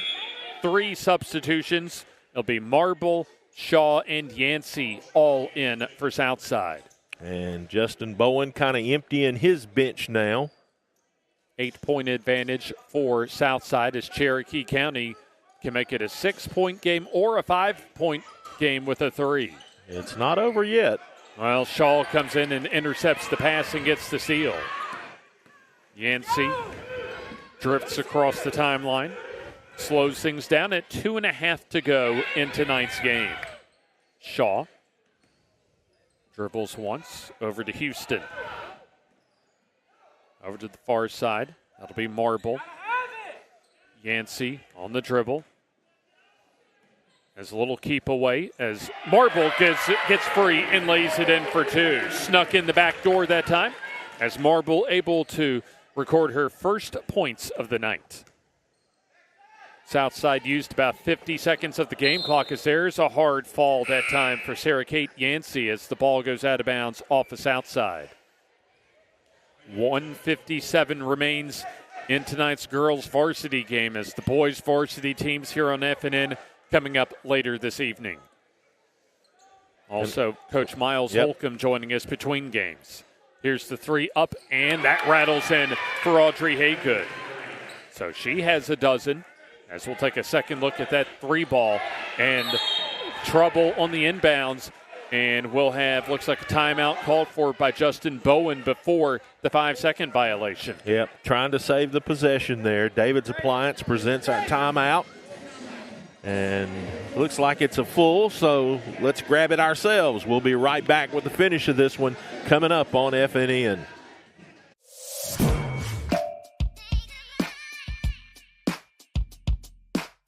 Bama Sheds and Pole Barns. Locally and family owned with the best customer service.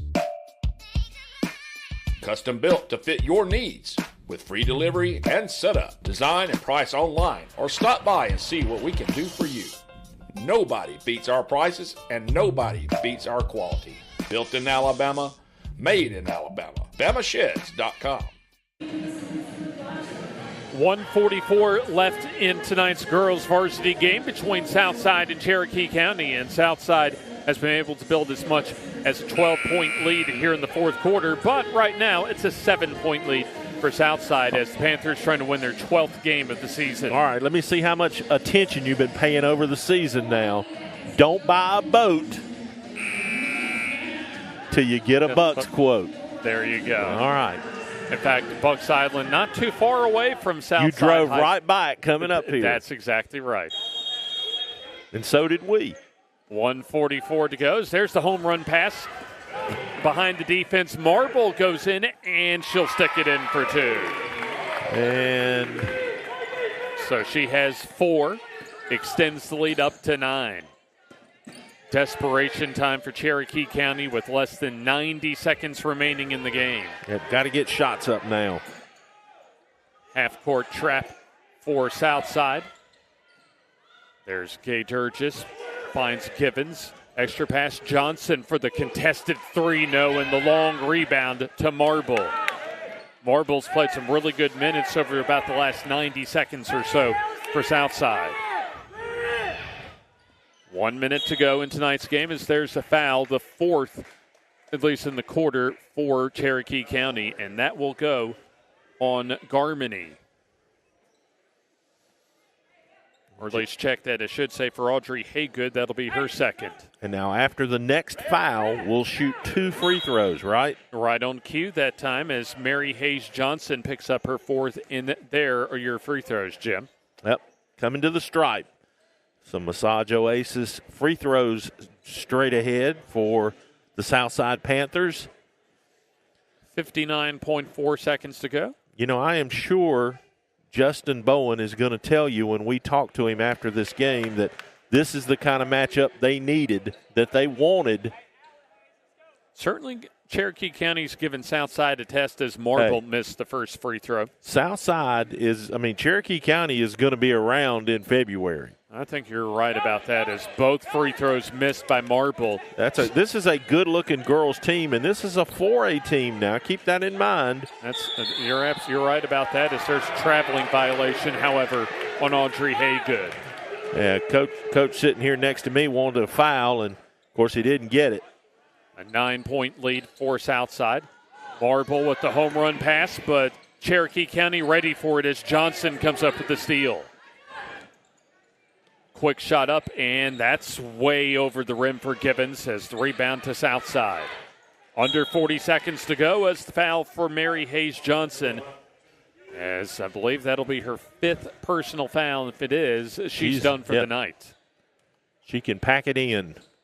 39 seconds to go as Cherokee County over the limit.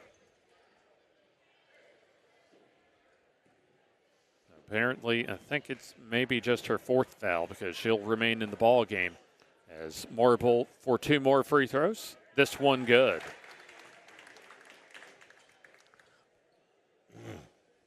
So another one coming for Marble, who's had all 5 of her points so far come in the 4th quarter. Free throw up and free throw good. 2 at the line for Marble. Mallory Brooks will check in, and a timeout called for by Justin Bowen in Southside. And it's a full, so we'll take another break. We'll be back with the final, 39 seconds. Yep, coming up right here on FNN High School Basketball. Your neighborhood Grub Mart is your one-stop shop for everything you need when you're on the go. Grub Mart features the best prices on Coke and Pepsi products and is the home to the 99-cent bag of ice every day. And Grub Mart is your exclusive home for the popcorn bucket. Purchase yours for only $5.99, then bring it for free refills throughout the year. And save every day with your Grub Mart Super Saver card. When you're on the go, it's good to know Grub Mart has everything you need. Gas, diesel, and delicious Oleo donuts. In business over 78 years, visit your local Grub Mart today. 39 seconds remains in tonight's girls varsity game between the Lady Panthers and the Lady Warriors, Southside and Cherokee County. Back and forth through the first 3 quarters and change, I should say. But Southside's been able to pull away here in the 4th quarter, now up 11. Yep, it's been a really good basketball game. Fun to call, fun to watch. It was 26-25 at halftime in favor of Southside as Cherokee County led at the beginning of the 4th quarter. Cherokee County's got to push. Yeah, they have to get the points up in a hurry as the entry pass to Starr. Guarded by Rose, turns and has to kick out as into the ball game is Macy Lee for the first time, as there's a high arcing shot that goes off the top of the backboard in the rebound to Southside as they'll bring it across the timeline and dribble out the clock.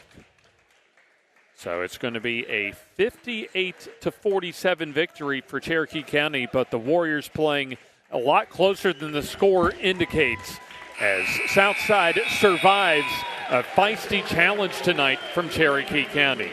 Southside 58 and Cherokee County 47 as Grace Ann Rose leads the way with 27 for the Lady Panthers. We'll take the timeout. And we'll start our postgame and have our postgame chat with head coach Justin Bowen for Southside after this timeout. Merry Christmas from the crew at Bucks Island, your boating headquarters. We hope you have a wonderful Christmas season and a very Merry Christmas filled with peace and joy. Come in and look at our enormous selection of boats. Even Santa has never seen so many toys. Browse pressure-free, and when you need help, one of our Christmas elves will be there. On behalf of the entire Bucks Island crew,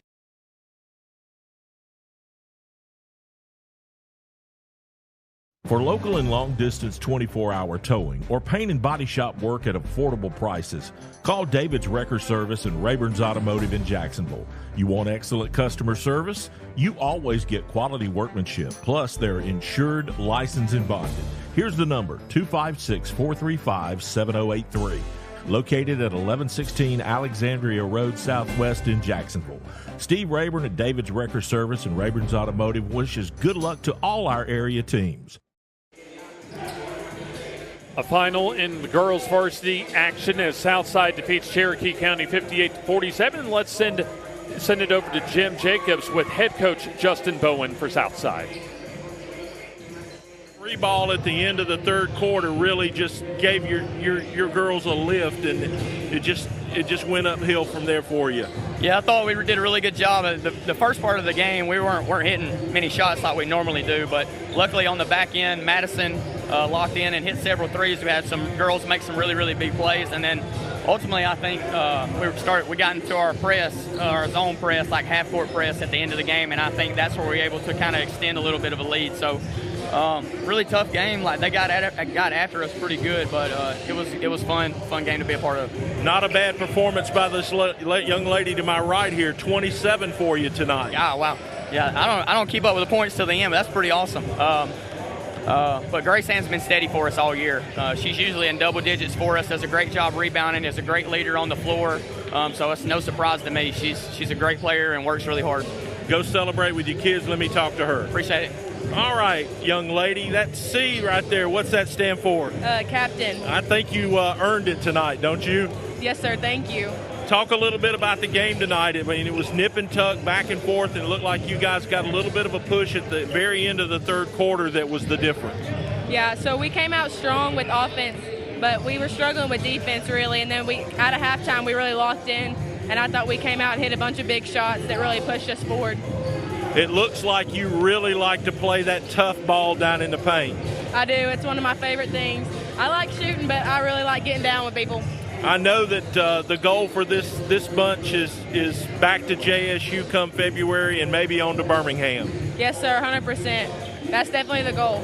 All right, great performance tonight. Congratulations. Thank you so much. All right, Grace Ann Rose there, James, and that's going to do it for our girls game tonight, and we'll take a quick break and we'll come back and get you set up for the boys action.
about to begin the back end of our FNN doubleheader tonight as the boys varsity teams from Cherokee County and Southside make their way out on the playing court here at the Comp. James Hardy with you, and we'll send it over to Jim Jacobs with our first of our two head coaches tonight. All right, let's start with Cherokee County. And Coach, I don't know what to say. It looks like the Grinch stole your team.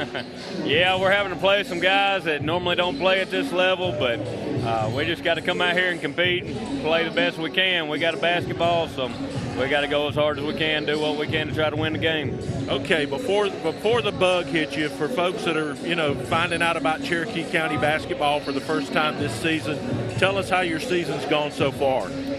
Well, we've had a little bit of a slow start, and coming off football, we've had 4 practices and 3 games. We're 0-3 right now. So we're starting to find our legs a little bit. We got to start doing a better job finding our shots now and limiting turnovers. But overall, we got a bunch of new guys to the varsity level. So we've got 2 guys that came back from last year, and then the rest are all new to varsity basketball. So we're still learning the speed of the game. And like I said, we got to knock some of the football off, but it's about time to turn that page. People don't understand, Coach, that football shape and basketball shape are really 2 different animals, aren't they? Oh, definitely. Basketball, you're back and forth the whole time. Football is about 6 seconds at a time. So finding that rhythm, finding that groove, and then at the same time being dead in your legs and being able to use your upper body at the same time shooting the ball. So we just got to find our touch. We got a physical bunch. And like I said, a lot of those guys are out tonight, but our young guys are going to try to step up, and they just got to play hard. And whatever mistakes we make, we'll learn from them and grow, and hopefully we'll get better from it. All right, Coach, good luck. We'll see you at the break. Thank you, sir. Thank you, Jim. As you just heard from Coach Caleb Hayes for Cherokee County, this is their 4th game of the season and their first road game of the 23-24 season. As we'll hear from Southside head coach Chad Holderfield with our Jim Jacobs. All right, we're gonna grab Coach here in just a second. James, he's got to meet with the officials here at the break, so we'll come back over here in just a minute. Sure thing. As you look at these 2 teams, Southside averaging 51.7 per game, giving up 63 per game. As here's Jim with Coach Holderfield. Coach, the officials are a whole lot more important than I am. Yeah, well, yeah, when they call, you kind of have to come, so I apologize. That's all right. Talk about your season so far for folks that are just tuning in for Southside basketball. Well, we had a load of injuries during football, guys that got hurt in football, so we are a relatively young, kind of inexperienced team. We played a really good schedule so far, a lot of competition. Guys are getting better every day. Just excited to compete one more time. Coach, a lot of people, we talked about this with Coach down at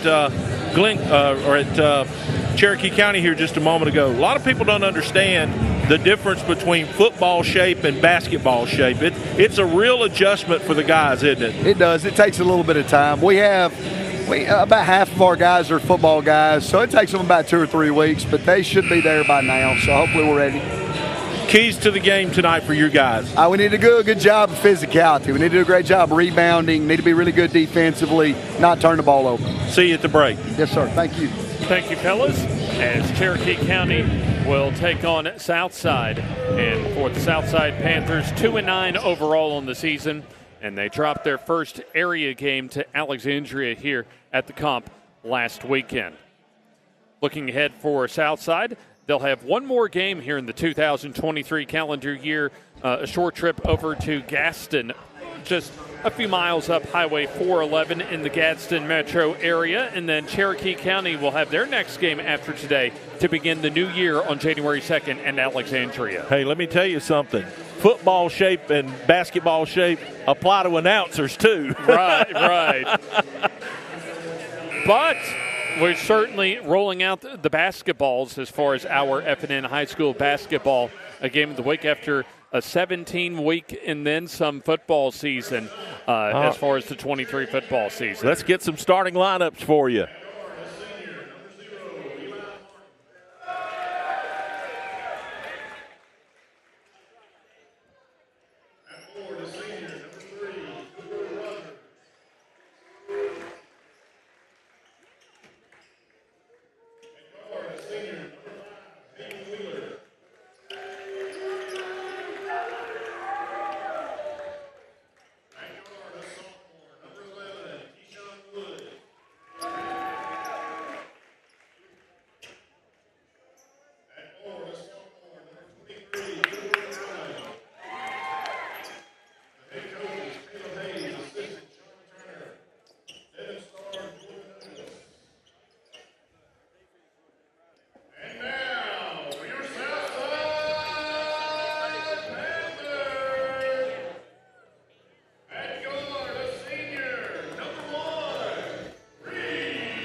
And there you have your starting lineups for the boys varsity teams for the Cherokee County Warriors and the Southside Panthers as we get ready to close out our coverage, at least in the 2023 calendar year, before we unfurl the red carpet for 2024. Yeah, boy, this one ought to be interesting. We'll see, how Cherokee County can hang with so many guys out. Eli Martin wins the tap. Easily. Against Silas Osborne, having a height advantage for the half-court jump. So Cherokee County gets things started. The 3-ball up, and that is no good for Keyshawn Woods as the ball goes out of bounds off of Southside. Southside's most recent game, a 63-48 loss here at home to Douglas, and then a 63-53 loss yesterday for Cherokee County to begin area play against Cleburne County. Tractor Store presents our first quarter tonight. Hayden Wheeler hands off as Cherokee County runs some of their motion in the half court. A lot of football names on both sides of the floor. There's Wheeler, he's one of the tight ends for Coach Jacob Kelly's Warriors football program.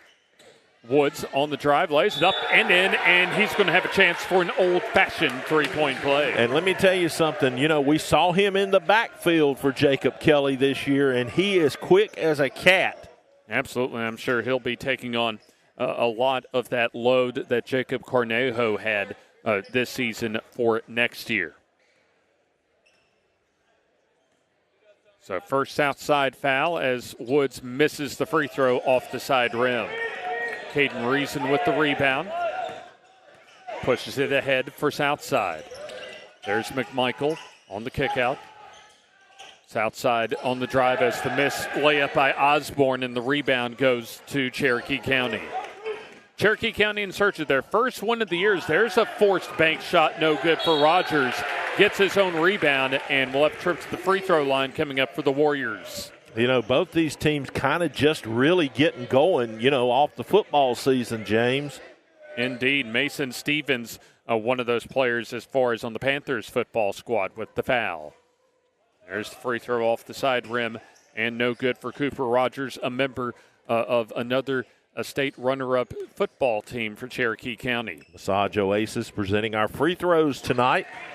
And 1 of 2 for Cooper Rogers. We promised you a conversation with Miles Holcomb. We're going to have it at the half. Action right in front of us as there's a loose ball, and a traveling violation goes on Cherokee County. Literally right in front of us there as you had about 4 players go after it. I thought we were back at the football stadium. Caden McMichael inbounds. As Caden Reason with the basketball. Tight man-to-man D, and a bit too tight that time for Hayden Wheeler as he picks up his first foul. First foul in the game for Cherokee County. Southside in their white tops and bottoms. Cherokee County in the black tops and bottoms. Narrowly tight roping the half-court stripe that time is Reason. McMichael over to Osborne. And a good pass. Cut and a bucket and a trip to the line for Caden Reason as he gets hacked on the layup. Reason doing a good job on the cut. Cooper Rogers on the foul, his first. Both teams with a couple of quick fouls here in almost the first 90 seconds of the ball game. Reason to the free throw line, a 6'3" junior, as he'll shoot and score the free throw. So the two teams tied up at 3, full court pressure for Southside. Rogers over to Wheeler. Wheeler drives and kicks out to the far side as there's the 3-ball up and 2 strongs that goes off the top of the backboard, and there's a strong rebound by Mason Stevens. The missed 3 by Eli Martin for Cherokee County as Southside looks to take their first lead of the night. There's the drive, an opening as a forced tough shot that time by Osborne, no, as the rebound to Keyshawn Woods. Woods nearly throws it away as Wheeler somehow keeps the possession alive as there's an open look and a missed chippy that time for Rogers as the rebound goes to Southside, who dodges a bullet. Yeah, that was an open look right there. Should have went down for the Warriors. A blown layup that time for Cherokee County. It'll be Southside still trying to get their first lead of the game. Southside Stevens up and under and lays it in for two. Facing man-to-man defense. Mason Stevens, his first field goal. 5:15 left in the opening quarter. Against full court pressure, there's the three, too strong as the rebound goes to Southside. Osborne on the rebound, has to back it out in transition. Reason, McMichael, three, no good. And the rebound to Keyshawn Woods as there's a rebounding foul on Southside. Foul will go on Mason Stevens. That'll be his second personal foul, and so that'll bring Coben Guest off the bench, the senior. So full court pressure coming up. As Guest not allowed to check in at that last opportunity, so he will check in at the next opportunity. Got a trap here. Full court pressure. Kicked. As it was off of the shin that time of Caden McMichael. Martin tried to dribble between a double team that time as they'll inbound right in front of us. And that's about as close to a jersey as James will ever get.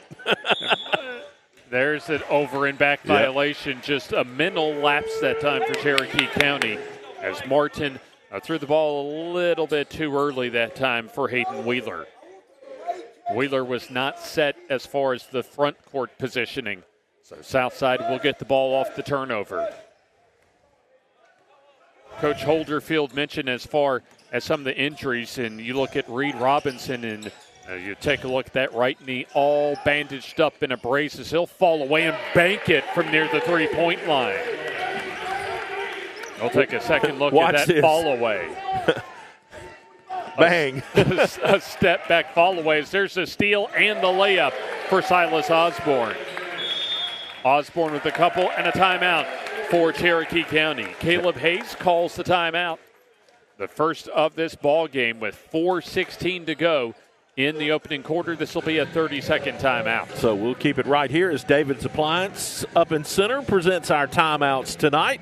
Our first quarter brought to you by the Tractor Place. So far in this ball game, Keyshawn Woods with a couple and one for Cooper Rogers for Cherokee County. And then three for Caden Reason and two each for Reed Robinson, Silas Osborne, and Mason Stevens. I think the difference in the game so far, James, is just Southside's a little more aggressive right now than Cherokee County. Yeah, Cherokee County, as we talked about, as well as Coach Hayes, is still trying to get into basketball shape because of another lengthy postseason run for the football program. This is the first road game of the season for Cherokee County tonight, and just their fourth in the regular season. And they're playing without 4 or 5 of their varsity players because of the flu. Keyshawn Thomas into the ball game off the bench. One of those youngsters, a freshman. There's the pull-up for Martin. That pops out. No good. Rogers on the board. He misses the chippy as a loose ball will go to Southside, but there's a foul in the open court. So it looks as if that'll be Caden Reason that'll pick up foul number 1 for Southside. At least foul 1 for him in the fourth here in the first quarter for Southside. Cherokee County will have free throws after the next foul for Southside. Yeah, Warriors need a bucket here. Into the ball game, Cooper Allen. Martin picks up his dribble, finds Keyshawn Woods. Woods, a nifty backdoor pass to Martin, who lays it in for 2. Nice cut. Woods found him. Eli Martin, his first field goal, and Cherokee County implies some full court pressure themselves. Guest across the timeline as Holderfield in, as the drive for Osborne, and he commits the offensive foul.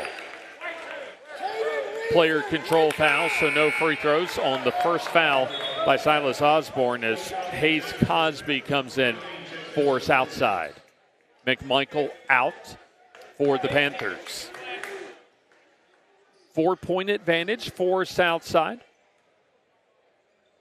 As we appreciate the Tractor Place for helping us bring you our special pre-Christmas doubleheader for the FNN High School basketball game of the week. Already a win for the Southside ladies this evening. Cherokee County works the weave as Martin backs in. Woods floats it up, and that's way off the mark. Rebound to Silas Osborne. He turns it over as Woods cashes in with the layup. He's quick as a cat, James. And able to cash in with his second field goal. Lead down to 2 for Southside. Full court pressure for the Warriors. He traveled. Yeah, traveling violation on Caden Reason. So it was as much as a 6-point lead for Southside here in the opening quarter. Cherokee County can tie or take the lead. Need a 3 to take what would be their second lead of the night. Keyshawn Woods dribbles against the man-to-man defense provided by Cosby. Look at Woods. Thomas, rather, on the floater as he gives Cherokee County the lead. So Keyshawn Thomas with the deuce. As behind the defense on the pressure, a foul on, looks like Eli Martin. So Martin his first, as we'll have another Southside substitution. Drew Clark, the sophomore, checks in for Caden Reason. Reason will get his first break. Inbounds pass. Goes into the backcourt. Connor Holderfield at the point for the Southside Panthers.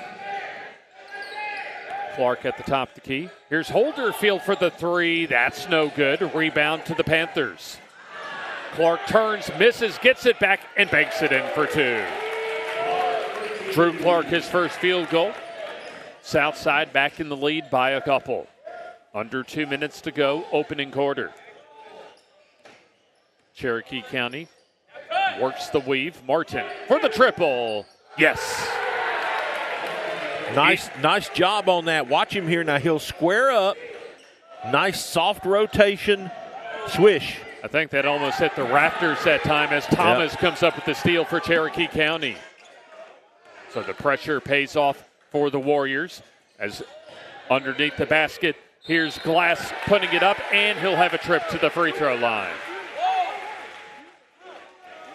We'll find out who gets the foul for Southside, and it'll be on Coben Guest, his first. Massage Oasis free throws in this game for both teams tonight. Ethan Glass, one of those call-ups to the roster, a sophomore. Shoots and scores. Got it. So he's on the scoreboard. Caden Barker checks in, a freshman. As coming out will be Cooper Allen. This will be our final game of the 2023 season. We'll be back in January to kick off 2024. That we will, as the free throw good for Glass. He has a couple. Full court pressure for Cherokee County. Need to get it across before the 10-second count, and behind the defense, Cosby goes in and blows the layup. Wow. He would definitely like to have that open look back. Here's the 3 ball up and off the top of the backboard out of bounds. Barker misses the open 3 look that time. James, they're shooting it high, and then they're shooting it too high. Yeah, that was able to draw some rain that time from the upper atmosphere. Reach in as Robinson drifted across the far sideline against the full court pressure, and Cherokee County will have the foul called on Caden Barker, his first. And those kind of fouls drive coaches crazy because they're just senseless fouls. You're beat and you're reaching, trying to do something, and almost every time it winds up bad. Cooper Allen back into the ball game as Keyshawn Woods gets his first breather of the night. Guest tries to dump pass. Well, does get it down to Cosby as he's bumped from behind on the Cherokee County foul. So it'll be 4 team fouls, and it'll be the personal on Cooper Allen. Actually, both teams in the bonus as the free throw banks in there for Southside. You'll take it any way you can get it if you're Hayes Cosby as he cracks the scoreboard as Keyshawn Woods back in for Caden Barker. So Barker checks out as the second free throw up, and that's off the back rim for Cosby as the rebound to Cherokee County. 40 seconds left in the opening quarter. Cherokee County up by a couple. They're in search of their first victory of the season. Woods on the weave. Martin thought about the NBA three. Martin retreats to the half-court line as Allen comes to get the ball. Nearly lost it. In fact, does lose it out of bounds. Wanted to pass it off to Thomas, but a bad handle that time by Allen. And so it'll be Southside basketball with 18.6 to go. Miscue that time, a mental error for Southside, as it was Hayes Cosby traveling before passing the ball inbounds. Turnover for Southside. So Cherokee County can hold it for the final shot at the first quarter. Driving, Martin kicks out. Woods back to Martin. 7 on the game clock. Martin against the man-to-man D as he'll try the three ball. That's off the mark, and that'll go out of bounds to end the first quarter. So a little bit sloppy at times for these two teams as Cherokee County takes a 2-point lead into the second quarter through one here on the FNN High School Basketball Game of the Week. Does the crawl space in your home look like this? Standing water and high humidity are the perfect makings for mold and wood rot, and that means expensive damages to your home. Solve the problem with a call to the experts at S&H Waterproofing and Construction. They've been turning this into this for over a quarter century. Protect your greatest investment with a free assessment today. Get quality work at a guaranteed lower price. S&H Waterproofing and Construction.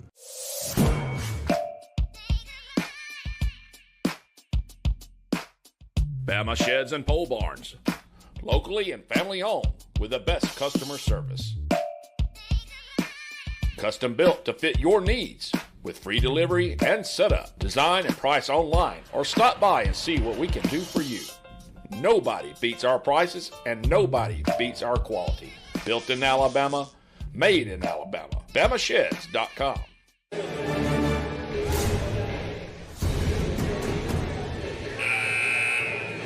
A special Friday night doubleheader for you to close out 2023 for you here on the FNN High School Basketball Game of the Week. And Cherokee County looking to get on the victory column this season, up 14-12 on the road at Southside. James Hardy, Jim Jacobs with you. This is the back end of our doubleheader this evening. And earlier this evening, it was the girls varsity squad for Southside having a fourth quarter surge enabling them to defeat Cherokee County 58-47. So Southside wants the doubleheader sweep this evening as far as varsity action. Southside will have a chance to tie with the 2 or take the lead with the 3 to begin this second quarter. Osborne retreats to the top of the key. At the far side, Robinson dumps it down. Reason backs out. Robinson. 3 ball. Got it. Nice shot. Yeah, pretty shot indeed for Reed Robinson. Watch this right here. He catches the pass, squares up, and bang. A college-level three-point ball that time for Reed Robinson, his first triple of the night. Also the first 3 for Southside as a team this game. Martin pulls up and misses everything as Woods on the rebound goes up against 3 defenders and gets it blocked. Great hands that time by Martin as play will continue. Bodies go to the floor, but the whistles do not blow as we've played 1 minute of the second quarter. Yeah, they're letting them play. McMichael for 3. That's too strong, and the rebound to Keyshawn Thomas. Thomas with a good game so far. One of those freshmen has been called up due to the flu virus going around the Cherokee County basketball program. There's Woods behind the defense and gets in and lays it in for 2. Boy, what a great backdoor cut and pass. A precision pass that time to Woods between 2 defenders. McMichael fakes. Bench wants to travel, but they'll get a steal, will Cherokee County. Keyshawn Woods collects the loose ball as it'll be, or Thomas rather on the loose ball as Woods now has the dribble. Thomas between the circles, hands it off to Martin. He'll dribble to Wheeler. 1 point lead for Cherokee County with approaching 6 minutes to go until halftime. Woods on the drive, has to pick up the dribble. Eli Martin with the ball. Underhands to Keyshawn Woods. He'll explode, and we'll have an offensive foul. Keyshawn Woods lowered the shoulder that time, and so that'll be the first foul of the quarter, and that'll bring Hayes Cosby off the bench for Southside. So Cosby into the ball game for the Panthers of Southside as they'll go against full court pressure for Cherokee County. Cosby on the bounce pass to Stevens. Hands off to Robinson. High post will be Guest, I should say, as the drive and the layup in for Reason. Caden Reason with his second field goal. He has 5. Southside back in the lead, up 1. Woods gets past his defender and makes the tough shot for 2 over Reed Robinson. Fall away jumper. I don't think you could have gotten a tougher shot than we saw from the freshman guard in Thomas. Back the other way, there's the layup for 2 for Hayes Cosby. His first field goal, he has 3. The two teams have traded field goals for the last handful of possessions as Martin makes the contested 3. Both sides starting to heat up a little bit. Little handoff, pull back, jumper, bang. I'll tell you what, that was a pretty good contest for Cosby as well. Yeah, you can't play it much better than that.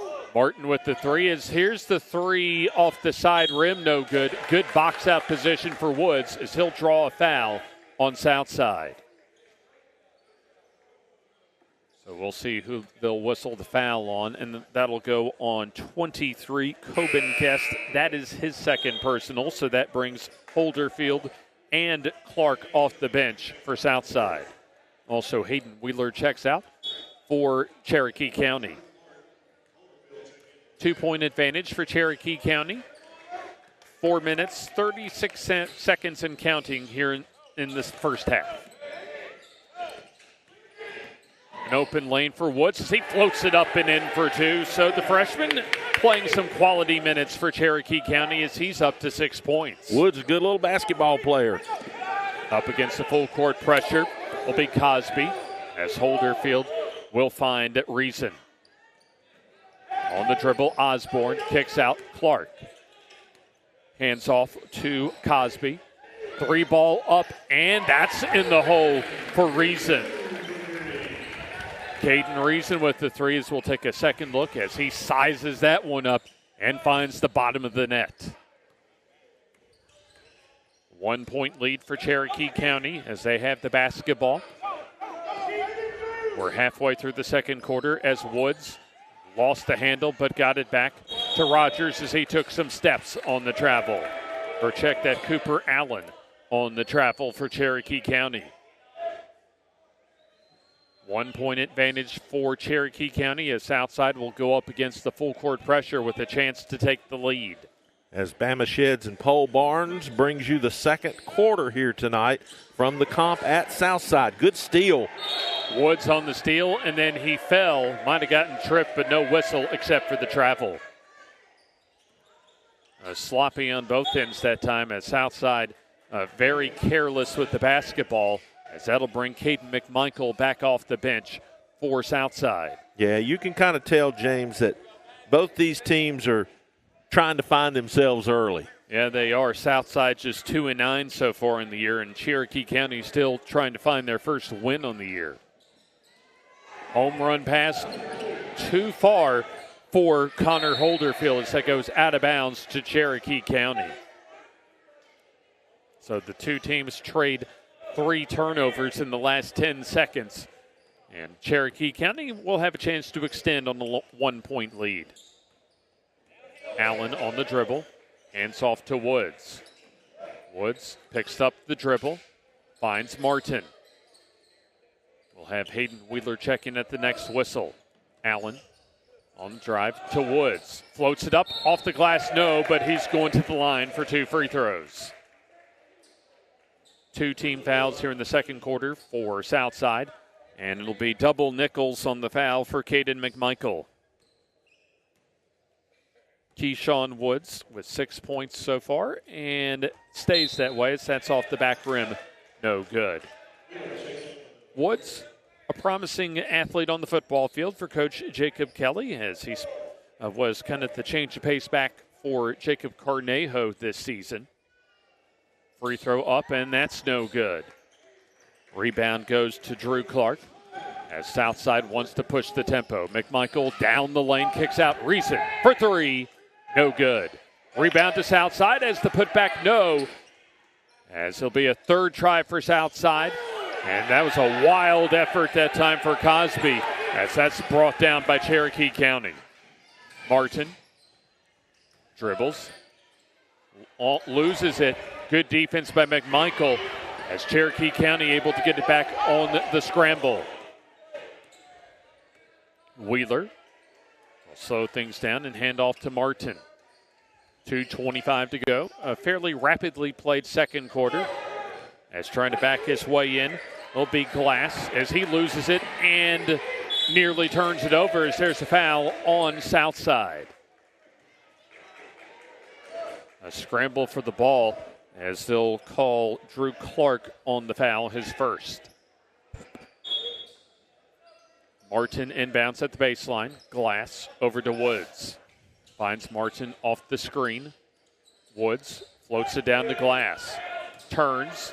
Backs in, out to Martin for 3. The Rainmaker is no good as the rebound goes to Southside. Initially to Woods for Cherokee County, but he got it stripped away. Reason hands off to Cosby. Reason on the drive gets by Glass, and before the layup, there's a foul on the floor. I think Glass hand checked him. And that's exactly what happened as Ethan Glass commits the reach in, the sophomore with his first. As Reed Robinson comes back in and out goes Hayes Cosby for Southside. 1:49 left until halftime. There you take the look at Robinson on the inbounds. Finds Reason for 3, no. And the rebound goes to Cherokee County as Keyshawn Woods on the board.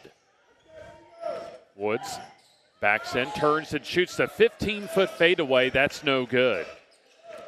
Don't think that's the type of look Caleb Hayes wants for his Warrior squad. Not with a 1-point lead. Here's Reason over to Robinson. And the clock bleeding in the second quarter. Robinson forces it up as he gets fouled on the shot.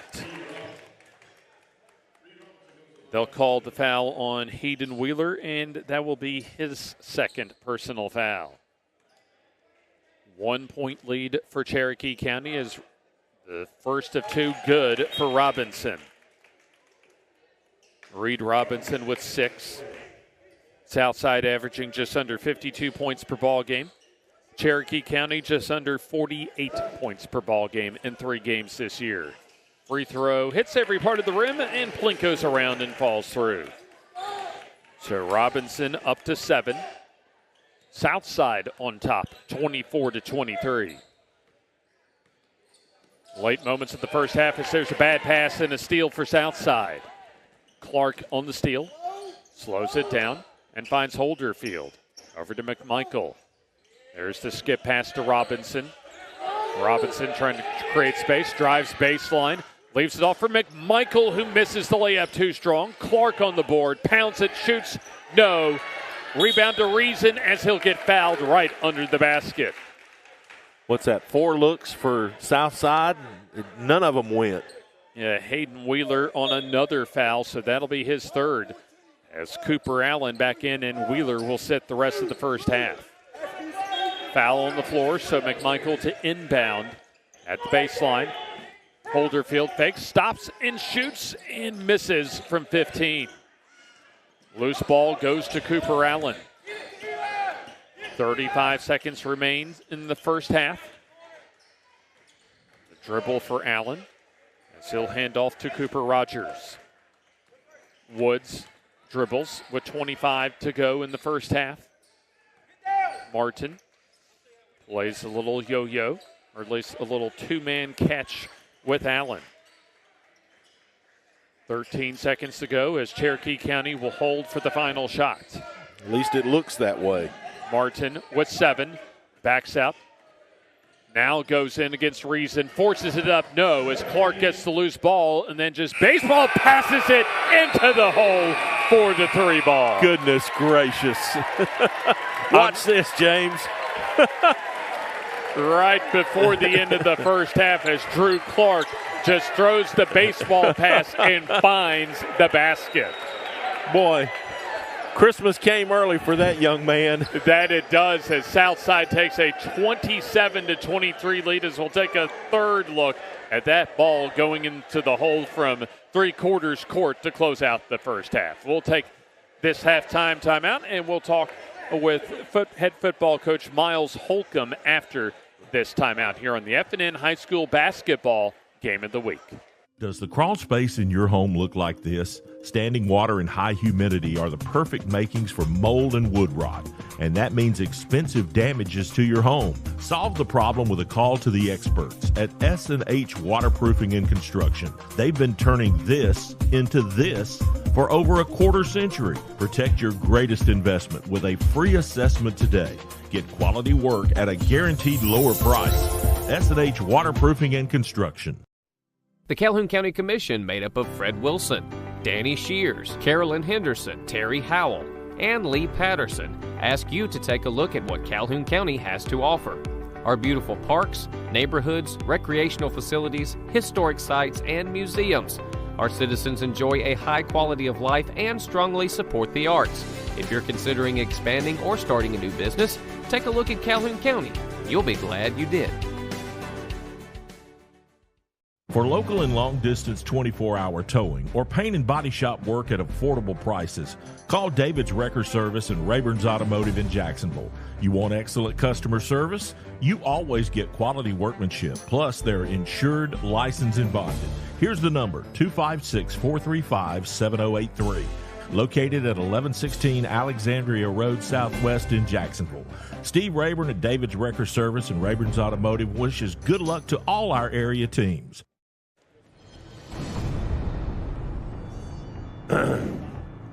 It's a good first half right there. Oh, yeah, absolutely. That's a good way to finish the half. A little sloppy. Yeah, oh, yeah.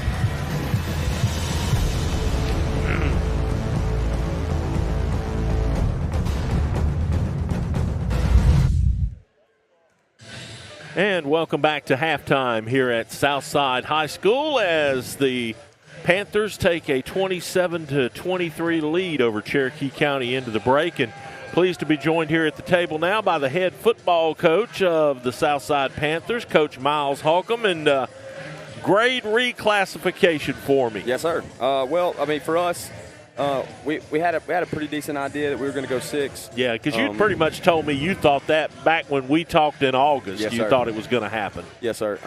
You know, we felt pretty good, you know, about the draw that we got. You know, obviously, the opportunity for us to play Gadsden City for the first time in 17 years, I mean, that's going to be an incredible game. Well, that was going to be one of my first questions, Coach, is how in the world has that not ever happened anyway? You know, I can't speak to it before I got here. Yeah.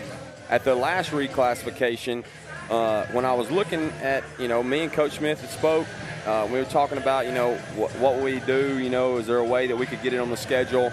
And you know, I guess it's probably my fault. And to be honest with you, when we first made the schedule, I guess 2 years ago.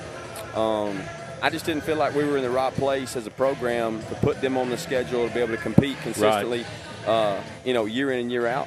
And I feel like our kids, you know, have done a great job kind of getting our program where it needs to be for us to be able to go and compete against them. We feel good about, you know, competing against anybody at this point. And so I think our schedule kind of reflects that with who we've been able to play and who we've been able to compete with the last couple years.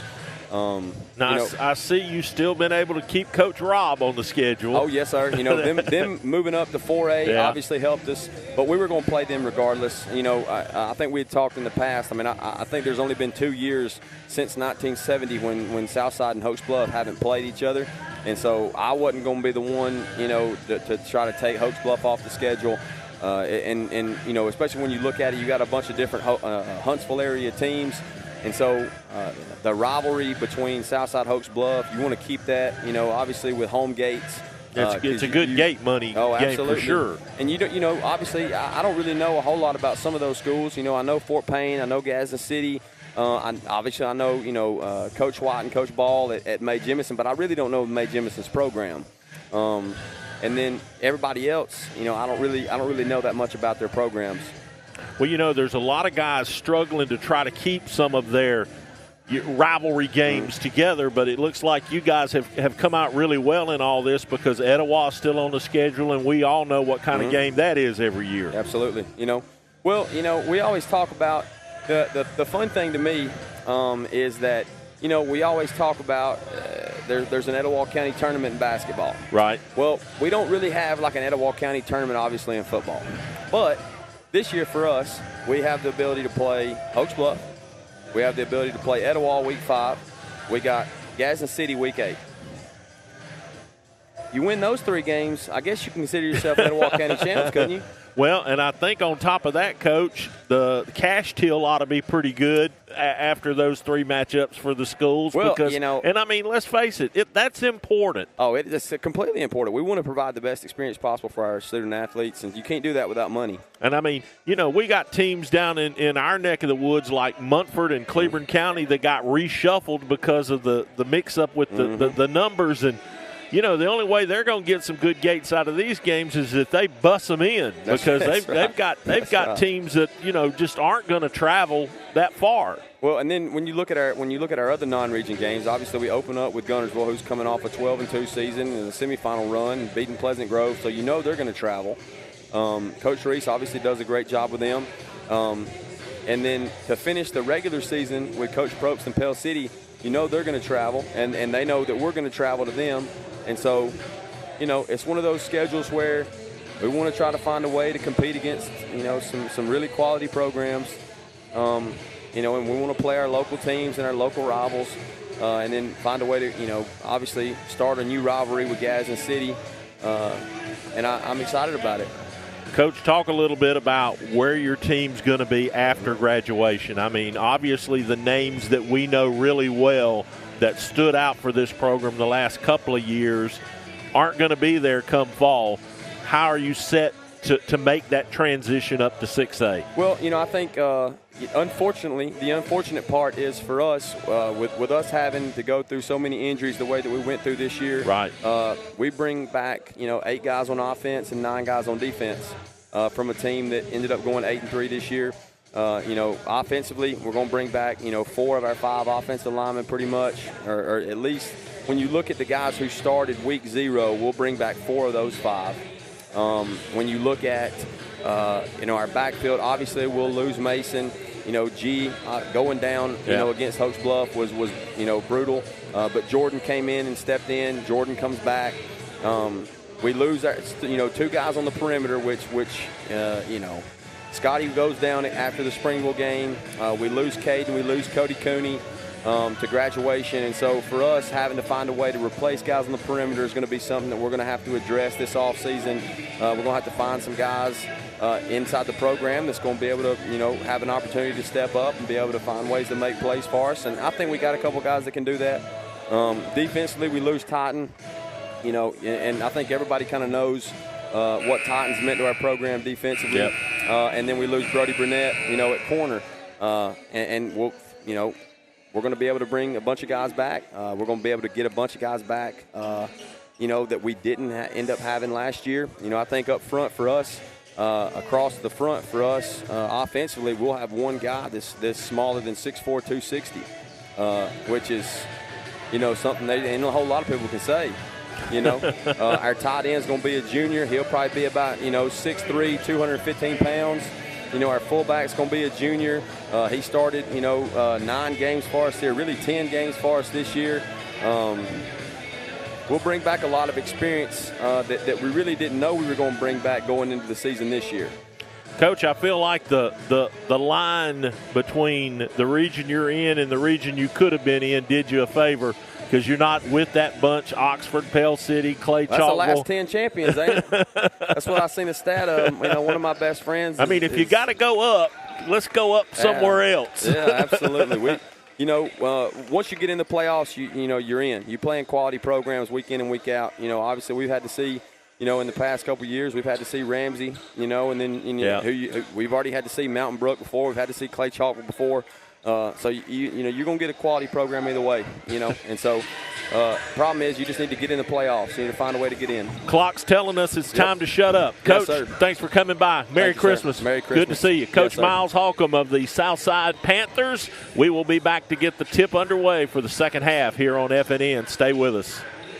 Step into the offices of J. Britt Middlebrook CPA, where you'll find professional one-on-one service for business and individual clients. In this ever-changing tax and economic climate, you can count on receiving the expert advice you need. J. Britt Middlebrook works hard to provide every client what they need to meet all deadlines.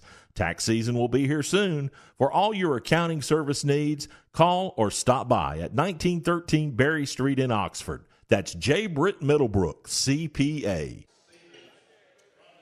We're about to begin the third quarter. Just had a nice visit with head coach Miles Holcomb for the Southside football program, as Southside looking to get a couple victories on the basketball court tonight. Yeah, Coach Holcomb pretty happy. Pretty happy really for a guy who just went up to Class 6A. I'll tell you who's really happy right now is Keyshawn Woods, as he's able to sink the bucket to begin the third quarter and go to the free throw line for a possible three-point play.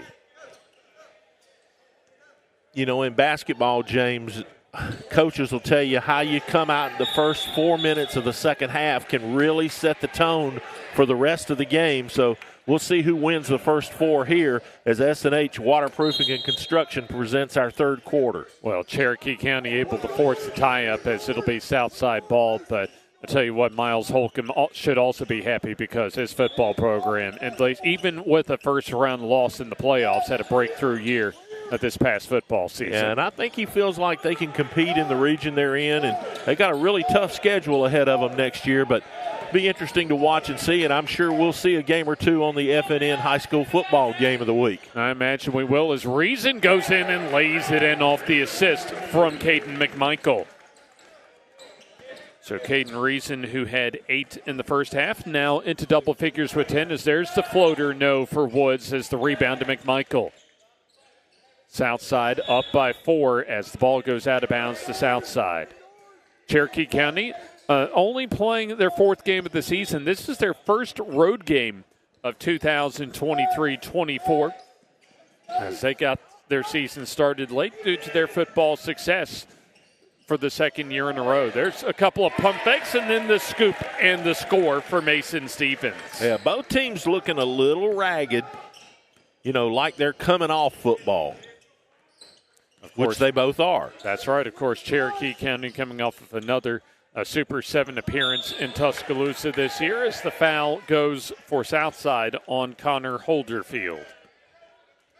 His first, and that'll be the team's second here in the third quarter.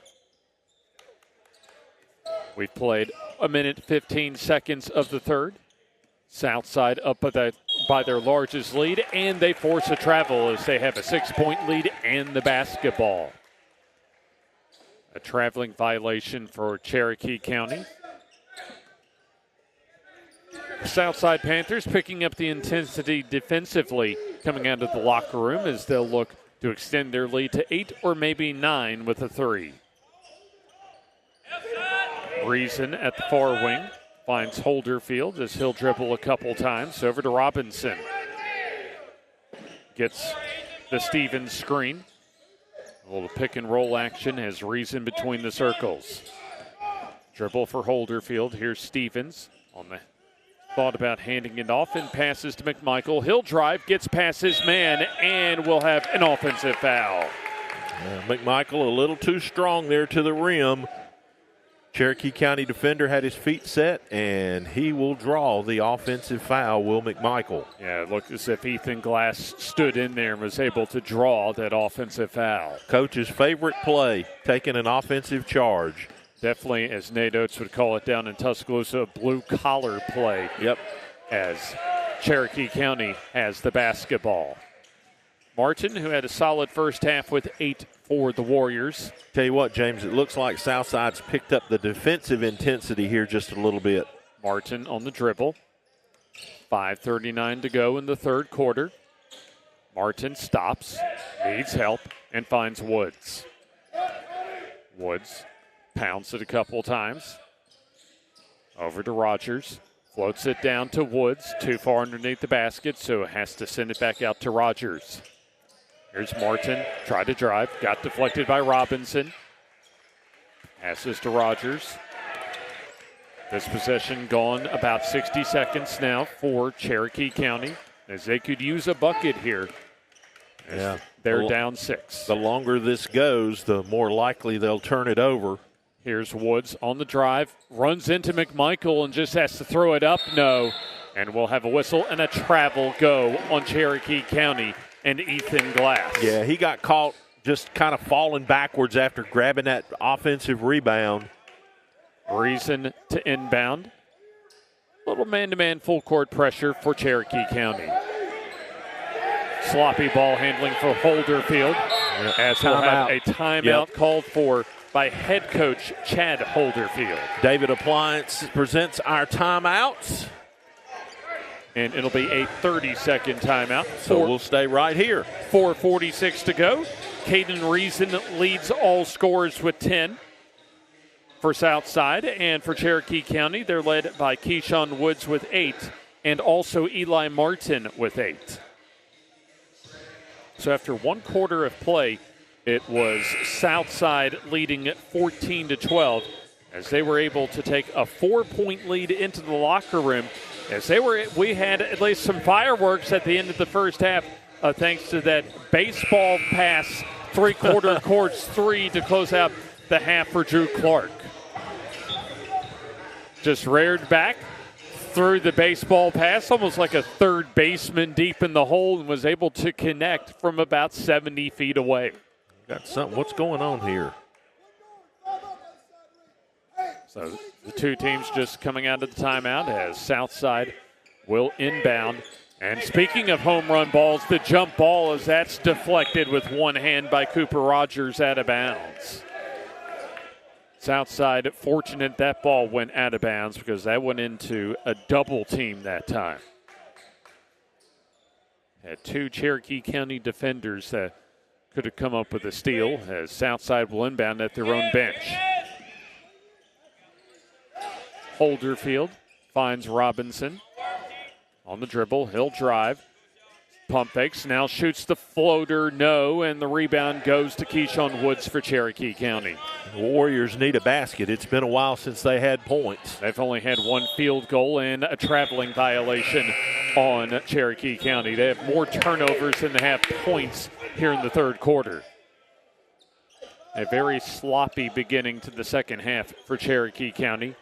As they'll try and apply some full court pressure. Well, neither one of these teams get an Academy Award nomination for tonight's game. Yeah, I don't think they'll be sending a video of this game as far as a basketball coaching clinic is concerned, as there's a 10, or rather an offensive foul as Connor Holderfield cleared off, trying to at least get some position.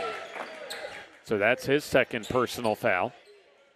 As the inbounds pass goes from Eli Martin to Keyshawn Thomas. Right over James's head. And another traveling violation for Cherokee County. I think the Warriors have only had a couple of points so far in this third quarter, and we played almost half of the third quarter. Hayden Wheeler trying to snake his way through some traffic, gets into the ball game, as Cooper Rogers will get a breather.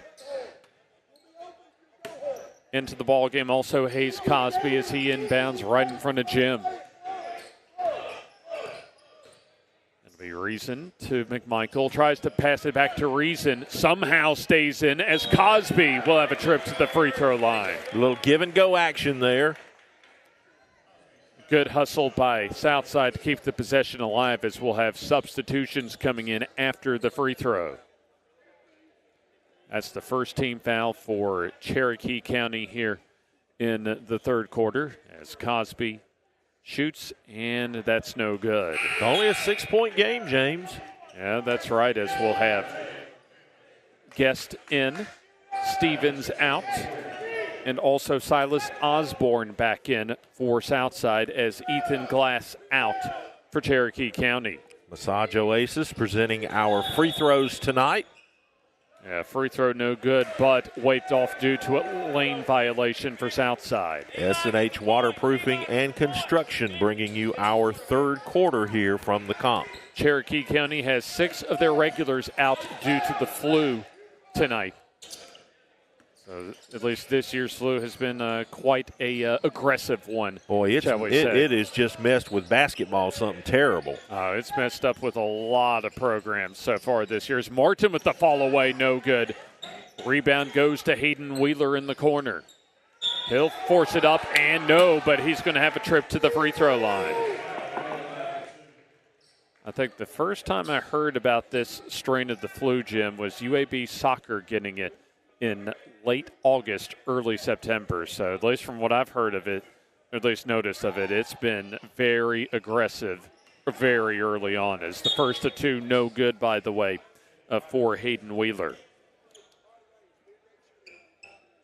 Out goes Silas Osborne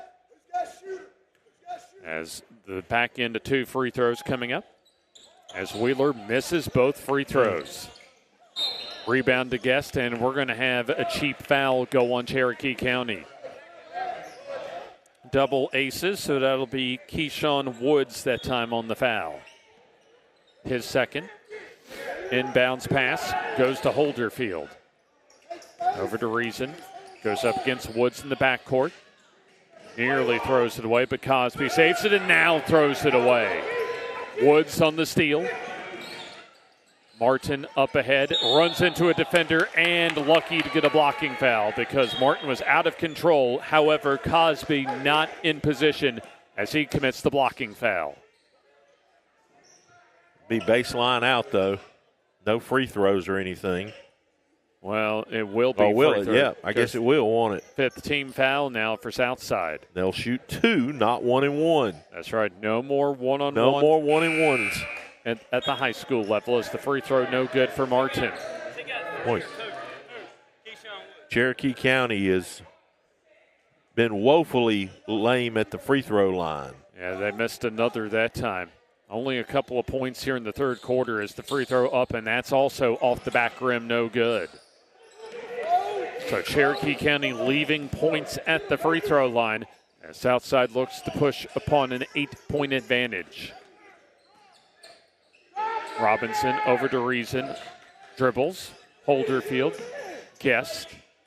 Hands off McMichael. Pulls up from 17. That's way off the mark, and the rebound goes to Wheeler. Cherokee County with the basketball. 2:45 to go here in the third quarter as Wheeler loses it and gets fouled. And with Cherokee County in the bonus, they're going to have a couple of free throws. Caden McMichael on the foul, so I have him as with his 3rd personal foul. Cherokee County, another opportunity to cut into a 6-point deficit and cannot do so as that free throw off the back rim. Woods in and Barker out for Cherokee County. Once again, 6 of the regulars for Cherokee County out with the flu tonight. As the free throw, no, and the rebound goes to Guest. Coben Guest with the rebound. Holderfield picks up the dribble against full court pressure, but Reason able to help. McMichael dribbles a couple times. Needs help over to Guest, to Reason rather. He'll drive and let's see, he gets pushed at the baseline, and so that's going to be a Warriors foul. Not exactly the prettiest of basketball so far in this third quarter as Keyshawn Thomas on the foul. Yeah, both teams struggling to find any kind of offensive rhythm. Dribble for Reason. He loses it. Yep. Robinson, though, to rescue the possession. McMichael hands off on the weave to Reason. Robinson on the drive, loses it, and gets bailed out with a foul. Cherokee County looked as if they were in position for the steal. However, Hayden Wheeler commits the personal.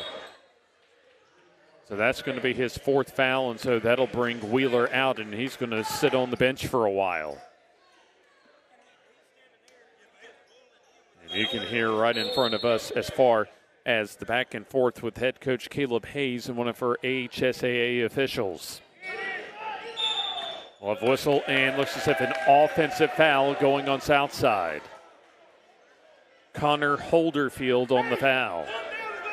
Jim, I don't think we've had a point in this ball game for about the last 4 minutes or so. It's been dry, hasn't it? Yeah, it's been like going through the desert for these two teams. One of these teams wants to find the oasis. That's the rim. Or at least the bottom of the rim, that is. Here's the floater for Thomas. That's way off. Rebound to Guest for Southside. These two teams setting basketball back a while as there's a foul in the backcourt. It seems as if these two teams setting basketball back about 60 years or so as there's the foul on Keyshawn Woods. Yeah, both of them struggling to find just any kind of rhythm. So coming in will be Hayes Cosby, as that'll now be the fifth team foul on Cherokee County, and so free throws for the rest of the quarter. So more Massage Oasis free throws here. Let's see if somebody can make one. Well, not that one. Yeah, not for Connor Holderfield, the junior guard. Southside, a young team this year, just 3 seniors on the roster, the 11-man roster. Free throw up, and that's also no good, but Guest comes in for the rebound. Also in is Jordan Bryan, and we'll have an offensive foul away from the ball. And they throw it away. Or check that, throw it away, so still Cherokee County with the basketball. 1:45 to go here in the third quarter. I'm not sure this quarter hadn't been longer than the girls' game. I think you may be right on that one. I know it's certainly is, at least this one, just this quarter hasn't been a thing of beauty. As Martin on the drive, and he'll have a trip to the free throw line as he gets bumped in the lane. What do you say, James? A pig with lipstick? Yeah, we'll call it that, as Drew Clark on the foul, his second. Yeah, both Cherokee County and the Southside girls varsity teams played really well, especially for the first 3.5 quarters. As far as the back and forth nature of that game, as Martin comes up short on that free throw. Yeah, I think at least the girls varsity teams that we saw, both will probably be going a long way, and I would not be surprised if we see both of them at Jacksonville State in February. Yeah, 2 really good quality programs. There's the free throw up, and that finally falls through. Had a lot of the rim before it found its way down. Very impressed with Coach Burton from Cherokee County. Martin with 9 as there's a 3 ball in the corner for Jordan Bryan. Here's the replay of it. A quick little skip pass, squared up, and finally somebody knocks one down. Tell you what, good form by the reserve quarterback for Southside on the football field. There's Thomas with the floater that's good for 2. If you can, I can. Keyshawn Thomas with the mid-range jumper as he now has 8. Jordan Bryan having a breakthrough football season at quarterback as a turnover for Southside. Here's Martin in transition. Dribbles, goes in, floats it up there, and gets the roll. So after a long dry spell, Cherokee County scores on their last 3 possessions. Got a 4-point game, James. 4-point lead for Southside as Robinson struggling to get it past the half-court line and does so. There's Clark on the handoff to Cosby. Stevens back in. Gives to Robinson. Dumps it to Stevens. He'll drive. Clark stops, shoots, and misses from the free throw line. Stevens with the rebound, wrestles the ball away from defenders, misses as he gets his shot blocked. Here's a chance for Cosby as his shot is too late to end the third quarter. Both teams struggled in the third quarter, but anybody's ball game as the final 8 minutes coming up, as Cherokee County still within striking distance to get their first win of the season as they're down 4 on the road here on the FNN High School Basketball Game of the Week. Merry Christmas from the crew at Bucks Island, your boating headquarters. We hope you have a wonderful Christmas season and a very Merry Christmas filled with peace and joy. Come in and look at our enormous selection of boats. Even Santa has never seen so many toys. Browse pressure-free, and when you need help, one of our Christmas elves will be there. On behalf of the entire Bucks Island crew,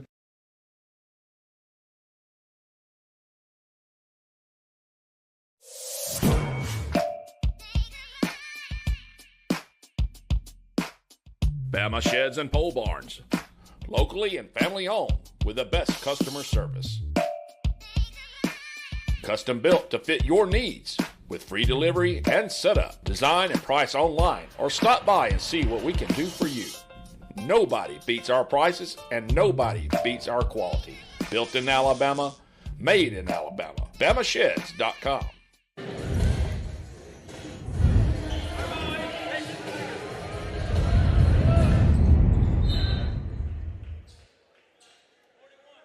The final 8 minutes underway as Cherokee County in search of their first victory of the season. On the drive, Allen gets fouled as Cherokee County will have a chance to cut this deficit to 1 possession. James Hardy, Jim Jacobs with you. Our doubleheader tonight for the FNN High School Basketball Game of the Week between Cherokee County and Southside. Free throws coming up as Allen will miss the free throw. Only 1 made free throw out of about 8 so far in the second half for Cherokee County. There's another one coming. That's up, and this one's good for Cooper Allen. That's his first point of the night. 1 possession ball game as Southside up 3. McMichael with the basketball. Finds Reason as the Panthers run a little half-court motion as Robinson double team. 3 ball up and no good for Reason, but Robinson tracks down the board. Southside with a second chance as McMichael picks up the dribble. Stevens between the circles. Angles over to the far side. Reason on the back door to Stevens, and we'll have a pushing foul before the shot. So that'll be the first foul of the fourth quarter for Cherokee County, and that'll go on the freshman Keyshawn Thomas, his second. Bucks Island Marina presenting our final quarter of the 2023 basketball season. Going home, will be passing right by Bucks Island on the way home. Located on 77 as there's a loose ball and a steal for Cherokee County. Martin on the drive, lays it in for 2. Ethan Martin with 13 as Cherokee County down 1. Full court pressure. Robinson with the dribble. Kind of feel like Little Mo is shifting to Cherokee County right now. That's right, the road team trying to pick up victory number 1 on the campaign for 23-24. McMichael dribbles and throws it away. Martin on the steal, 2-on-1 for the Warriors. There's the bounce pass to Glass as he'll have a chance to give Cherokee County the lead at the free throw line. So Southside on the foul. That will go on Caden Reason, his second. Looking at the foul situation for Southside, McMichael has 3. Connor Holderfield has 3 as Glass for the tie. That's up, and that's good. So all 3 of Glass's points have come from the charity stripe, as a made free throw here would give Cherokee County the lead.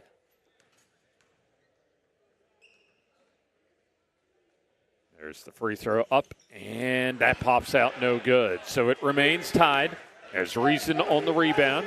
Robinson trots it up the floor. Reason picks up the dribble. Stevens tries to go one-on-one against his defender. Reason over to Osborne. They'll hand it off. Robinson from Stevens. Stevens back to the basket against Glass, out to Reason for the lead. No, as the rebound to Thomas. Keyshawn Thomas, a very solid game, the freshman for Cherokee County, as Martin will back it out as Cherokee County wants to take the lead. 5:43 to go. There's the back door for Woods, cut. Who lays it in. What a good cut.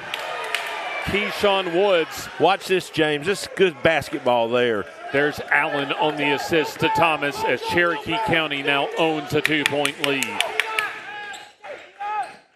You can hear the Cherokee County bench with the intensity and excitement as the three good for Reed Robinson. Needed that one, did the Panthers. A big answer for Southside as here you see Robinson off the screen and nothing but net on the three as Woods misses the floater. The rebound tapped around to Robinson. Up ahead is McMichael. He'll go in and lowers the shoulder, and there's the blocking foul and the basket and a chance at a three-point play for Caden McMichael. The foul on Keyshawn Thomas. Now, I think if we were at the college level, Jim, that might have been a blocking foul for Thomas if he was within that restricted arc, but I'm a little surprised that was called a blocking foul. Yeah, a little bit there for sure. Free throw up, and that's no good for McMichael, but an over-the-back foul. I think that's going to be on Cherokee County. And it is on Ethan Glass, his second. So Southside keeps the ball, now up 3. Tough time inbounding, but Reason flags down the inbounds pass. Southside can make this a 2-possession game with a basket. Robinson between the circles, wearing that knee brace on his right knee. Osborne on the drive, triple team, finds Stevens in the paint. Nearly turns it over, but gets the ball back, and we'll have a traveling violation. Good defense there by the Warriors. Yeah, good aggressive man-to-man defense. Just really busy hands, you know. Yeah, that's what caused that. Yeah, Cherokee County can tie with a 3-point basket as Martin across the timeline. Woods on the dribble. Allen weaves to Thomas. He'll try and drive. Kicks out to Woods for the tie. No, as it pops out. And the rebound goes to McMichael as he gets fouled by Keyshawn Thomas. That three-pointer by Keyshawn Woods drew a little rain that time. That nearly hit the basket support in the rafters and almost went through the bottom of the net. Almost to the midway point here in the fourth quarter, presented by Bucks Island. Oh, and by the way, the next foul for Cherokee County would put Southside at the free throw line as there's a travel. Yep. On Holderfield. They had the double team set up, and he just kind of got in no man's land and shuffled his feet trying to stop. Yeah, it was like a runaway semi trying to slam the brakes on the downhill. 4:07 to go. A 3-point advantage for Southside. Martin hands off to Allen. Gives it to Thomas with 4 fouls. As he'll drive, has to kick out, and that's deflected by McMichael. Woods. Allen dribbles 3 times to Woods. He gets free, floats it up, and misses a little too strong as that'll go out of bounds, and I think that is off of Cherokee County. So the 2 of the 3 officials coming over toward the Cherokee County bench to decide whose ball it is. I kind of thought it's Cherokee County's ball. And indeed, they overturned the call and say it's Cherokee County ball. Yeah, I thought Southside grabbed the rebound on the baseline and stepped out. We'll have a substitution. Silas Osborne, the junior guard, in, and out goes Reed Robinson, the senior. Robinson with 10. Southside trying to earn their 3rd win of the season. 3:40 to go in regulation. Martin tried to pass it to Thomas as Thomas was not expecting the pass, and that goes harmlessly out of bounds. The classic zig and zag. That's exactly right. One zigged and one zagged. That might be where a little inexperience as far as just the communication for Keyshawn Thomas came into play. 3.5 minutes to go in regulation. Across the timeline, Holderfield. McMichael dribbles and kicks out. Open look, three, corner three, got it. Silas Osborne with a huge three from the corner thanks to Caden McMichael's assist. That was an NBA three-look that time for Osborne as he now has 5. There's a loose ball as Southside has it with 3 minutes to go, and the Panthers up 6. Reason finds Holderfield in the lane and knifes through but misses as Stevens gets the board, pump fakes, and Foul. He'll have a trip to the free throw line for 2. 5th team foul for Cherokee County, and that'll be Ethan Glass on the foul. So for Glass, that'll be his 4th. Fouls starting to pile up for Cherokee County as Stevens bricks the free throw. So it remains a 2-possession ball game. A big free throw coming up for Stevens as he can make this a 3-possession lead down the stretch for Southside. And as hard as points have come for both teams, that's pretty big. There's the free throw. Good for Mason Stevens as he has 5. Big possession now for Cherokee County as they're down 7. Yeah, they need a bucket this trip for sure. Largest lead for Southside tonight. As there's a loose ball. Turnover. A tie-up, and it's going to be Southside basketball in the possession arrow. Time becoming a factor as full timeout coming up for Cherokee County. Caleb Hayes wants to regroup his players coming down the final 2:37, and we'll take the timeout with him here on the FNN High School Basketball Game of the Week. Griffin Laser Engraving in Lincoln is your authorized local dealer for personalized Yeti products. Get your Yeti customized for your team, a business, or a special event. Your color, graphics, even photos. At Griffin Laser Engraving, we make it the way you want it. Order just one or hundreds, and you'll find a full line of Yeti coolers and accessories on hand, even the hard-to-find items. Nationally recognized, but right here at home in Lincoln for quality awards, trophies, powder coating, and personalized Yeti items, Griffin Laser Engraving. 2 minutes, 37 seconds remains in our FNN High School basketball doubleheader as Southside trying to pull away from Cherokee County. 43-36, the Southside Panthers with the lead. Cherokee County trying to earn their first victory of the season, and Southside trying to pick up their 3rd victory of the year before they close out the 2023 calendar year at Gaston next week.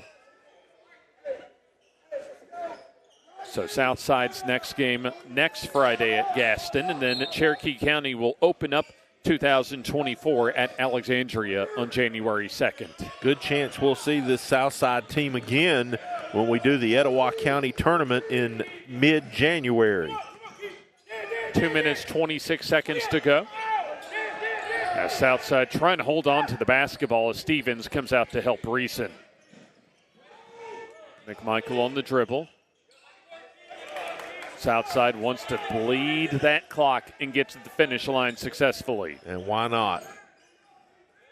There's a good catch by Stevens. Not the best passes by McMichael that time. Osborne on the dribble. Back to Reeson. Under 2 minutes to go. Holderfield finds Reeson to Holderfield. Dribbles over to Osborne. He'll try the three. That's no good. Chips Glass that time. A big break for Cherokee County as they get the rebound. Yep. Thomas on the rebound. Hands off to Martin. Fakes. Any chance for a win, rest on a bucket. Glass gets his shot blocked in the rebound by Southside. Great interior defense by Southside as Reeson will walk it up the floor. 1 minute, 20 seconds to go in the ball game. Yeah. If I'm Chad Holderfield, nobody shoots. McMichael. Now to Reeson. Under 1:10 to go. And here comes a foul by Eli Martin, his second. So it'll be free throws coming up for Southside as they have a 7-point lead. Yeah, and I got a feeling we're going to see quite a few of these in the last minute. Yeah, it's desperation mode now for Cherokee County as they trailed by 4 at halftime. But with the 1-and-1 rule gone, the dynamic of this kind of situation where you could foul somebody and hope to make up some ground is just not there anymore. Holderfield makes the first and misses the second, as coming in for the rebound that time was Mason Stevens, as the jump ball gives it over to Cherokee County. Great effort that time by Mason Stevens to almost rip that ball away from a Cherokee County defender. Warriors need points in a hurry as Martin misses the three. Rebound tapped around and out of bounds into the Cherokee County bench to the Warriors. An 8-point lead with 53 seconds to go for Southside as Cherokee County in desperation mode and Caleb Hayes calls the timeout. Waiting to see if it's a 30 or a full. I think it's a full. And it is indeed a full timeout, and we'll take the timeout with him here on the FNN High School Basketball Game of the Week. Your neighborhood Grub Mart is your one-stop shop for everything you need when you're on the go. Grub Mart features the best prices on Coke and Pepsi products and is the home to the 99-cent bag of ice every day. And Grub Mart is your exclusive home for the popcorn bucket. Purchase yours for only $5.99, then bring it for free refills throughout the year. And save every day with your Grub Mart Super Saver card. When you're on the go, it's good to know Grub Mart has everything you need. Gas, diesel, and delicious Oleo donuts. In business over 78 years, visit your local Grub Mart today. But baseball, 53 seconds to go in tonight's FNN High School basketball doubleheader. As Southside looking to get across the finish line tonight, as the girls varsity team already was able to get a win tonight over Cherokee County, and the boys trying to do the same. Cherokee County has the basketball after the rebound from Martin's missed shot went out of bounds off the Southside. Woods finds Martin. Three ball up and no good as the rebound goes to Holderfield. Gets it taken away as Woods will lay it in. Thomas rather lays it in for two, and another timeout called for. This time a 30-second timeout for Coach Caleb Hayes. 42.2 seconds to go as you look really like we saw in the girls' varsity game as far as the late NBA three by Brittany Houston to give a shot in the arm momentum-wise to Southside in the girls' game. Really that a 70-foot shot to before halftime by Drew Clark was a big difference maker in this ball game as far as the momentum for Southside. Yeah, they kind of took a little something with them to the locker room, James, and they managed to come out here, and it looks like they're going to hang on and pick up their win in this David's Appliance timeout. Both coaches telling their kids what they need them to do. Southside's probably going to have to make a few more free throws. Yeah, still 42.2 seconds to go. So it's a two-possession ball game. So still a little bit of a window of opportunity for Cherokee County, but not much of one right now. So the two teams about to come out. Now another 30-second timeout. I believe this one called by Southside. So this is our final telecast as far as the 2023 calendar year, as we'll return for you basically that first full week, we think, as far as the 2024 calendar year to resume our FNN High School basketball Game of the Week schedule. So just as always, just stay on the lookout as far as our social outlets, Facebook as well, as far and the FNN home side as far as where we'll be next. A little different pass there, inbounds, outbounds. Ball goes into Reason as he crosses the half-court line, expecting and now gets the foul. I like that play that time that Coach Chad Holderfield had for his Southside team to at least pass it laterally along the out-of-bounds line to have a little bit of an easier opportunity to get it inbounds against the full court pressure. Yeah, just make some free throws now. They can go to the house and cut the fruit cake. There you go. Ethan Glass set to check in for Cherokee County, but not before Reason shoots the first and makes the first. Let us thank our primary sponsors for FNN high school basketball so far this season.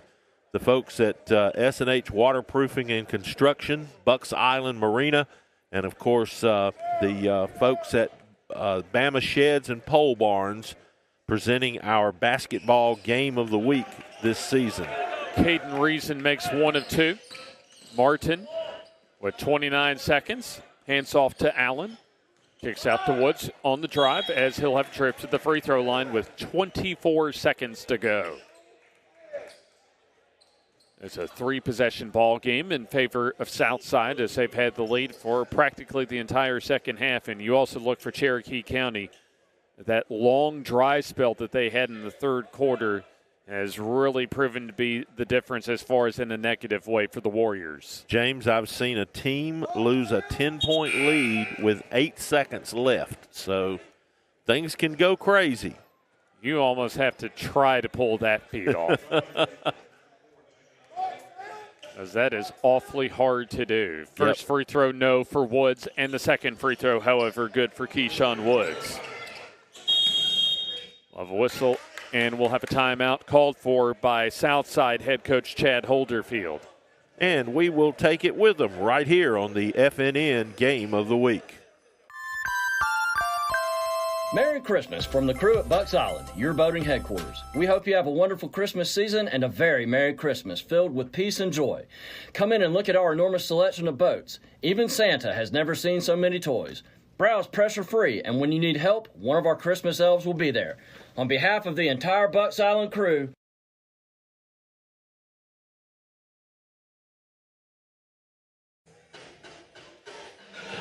the final 24 seconds for our season-long coverage as far as the calendar year for 2023. Southside leads Cherokee County 45-39. Southside calls the timeout as the Panthers look to improve their record to 3-9 on the season. There you go. Don't forget, coming up now, probably right after Christmas, you'll see the announcements of Coach of the Year, Team of the Year, and Player of the Year nominees. Our awards night coming up in March. There you see last year's winner, Jack Hayes, of course, who's moved on to play college baseball, and Jacob Kelly, who took his Cherokee County Warriors back to the Super 7 and unfortunately came up short once again, but another big year for the Cherokee County football program. There's Osborne, receives the home run pass and smartly pulls it out and draws the foul. That was a heady play that time by Silas Osborne as he received that perfect inbounds pass on the home run ball and then just pulled it out to use a little bit of clock, and he'll go to the free throw line with 19 seconds to go. Well, I believe if Southside can just make a couple of free throws here, well, they just need. This one's in the books. Yeah, they just need one to extend it to a three-possession game, and Osborne does so. So Silas Osborne up to 6. Checking in will be Cooper Allen and Ethan Glass, and out come Cooper Rogers and Caden Barker. One more free throw for Silas Osborne. Up and good. Got him. A couple of good-looking shots. Osborne with 7. 19 seconds to go. Martin across the timeline. Shoots the 3 ball. That's no good. Allen rebound. Misses the little mid-range jumper, and the rebound to Connor Holderfield as he'll get fouled with 9.4 seconds to go. Or check that. They say a turnover. I beg your pardon on Southside. So one last chance is Martin for the NBA 3 that pops out. And the rebound goes to Mason Stevens as he'll just hold the ball and then get bumped with 1.2 seconds to go. So Mason Stevens will have an opportunity to pad some stats before we close out tonight's game. So one more foul for the road for Keyshawn Thomas as he'll foul out. But a solid game for him as he scores 10 points in emergency duty tonight. Tell you what, James, they can't all be pretty, but a win's a win. That it is as Stevens misses the free throw. So one more free throw to go for the junior forward as he makes it up to 6 points. As there's your final margin, 48-39 in favor of Southside. As the Panthers improve to 3-9 on the season, and Cherokee County drops to 0-4 on the year. Leading the way for Southside was Caden Reason with 11, and Reed Robinson was right behind him with 10.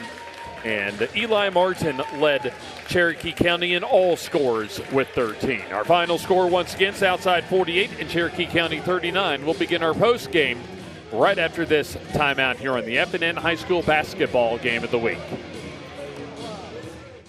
Does the crawl space in your home look like this? Standing water and high humidity are the perfect makings for mold and wood rot, and that means expensive damages to your home. Solve the problem with a call to the experts at S&H Waterproofing and Construction. They've been turning this into this for over a quarter century. Protect your greatest investment with a free assessment today.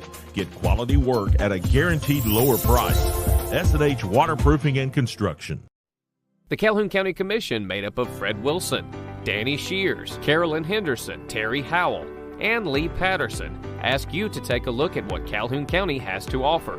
Our beautiful parks, neighborhoods, recreational facilities, historic sites, and museums. Our citizens enjoy a high quality of life and strongly support the arts. If you're considering expanding or starting a new business, take a look at Calhoun County. You'll be glad you did.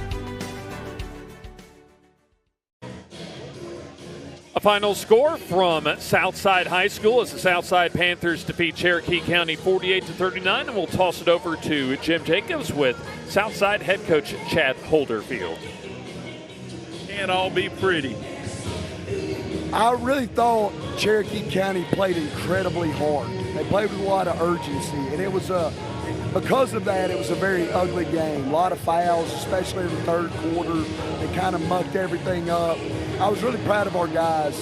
You know, we didn't play just beautiful basketball, but I thought we played with a lot of resiliency and toughness, and down the stretch we found a way to win a ball game. I thought that was good. You know, Coach, a lot of people don't really understand how much these kinds of games mean later on in the year, because sometimes you just got to gut them out when they're not going in the hole. Yeah. Well, like late in the ball game with their pressure, we were able to call some timeouts and drop some inbounds plays for like special situations. So that's the kind of experience that you need going into like tournament play, getting ready for those kind of things. Had some guys, both of our big guys were in foul trouble early in the ball game. So late in the first half, we had to play some guys out of position. So little experiences like that, they're not always fun to go through, but I definitely think that it galvanizes your team, makes us a little bit more resilient, and definitely prepares us for the stretch down the end. Did you practice that pass, that baseball pass at the half? I told Caden, Caden, the kid that threw the ball, is a really good wide receiver. I told him maybe Coach Holcomb needs to try him out at quarterback. You're probably right, Coach. Congratulations on a win. Merry Christmas, and thanks for having us. Really appreciate you guys coming to cover. Thank you, Coach. Thank you very much, Jim, and thank you very much to Coach Chad Holderfield, as the Southside Panthers able to take 2 games tonight as far as our FNN High School basketball doubleheader. The ladies were able to defeat Cherokee County 58-47 earlier this evening, and the Southside Panthers boys varsity team able to cut out a 48-39 win over Cherokee County. So we'll wrap things up, as we certainly like to wish all of our folks a Merry Christmas and a Happy New Year as far as our FNN family.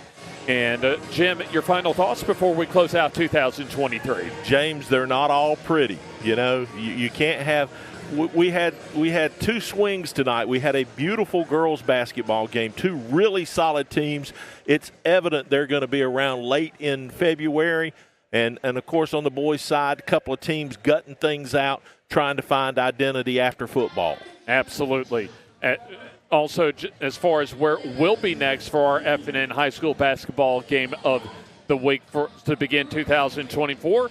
Just at least stay tuned as far as our social media outlets to find out where we will be as far as our first game of the 2024 calendar year. We'll be back in January. There you go. You see it on the screen. That's right. That's absolutely right. So we'll resume things after we celebrate Christmas and the New Year with our families and friends. And we certainly appreciate you for watching us all throughout this calendar year. So once again, Southside able to sweep a doubleheader as far as our FNN high school basketball game of the week, with both the girls varsity and boys varsity teams picking up victories tonight to close out, at least for the girls varsity for Southside, their 2023. And one more game to go for the Southside boys next week at Gaston as far as their 2023. So a big thanks to all of our sponsors and the folks that you see on our screen in front of you. So for Jim Jacobs and all of our FNN crew,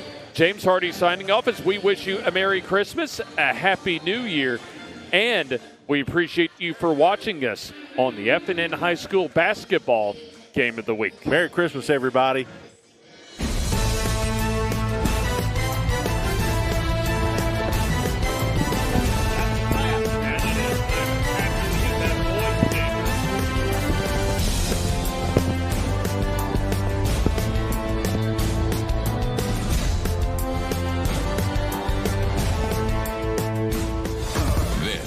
An exclusive sports production of FNN, the Friday Night Network.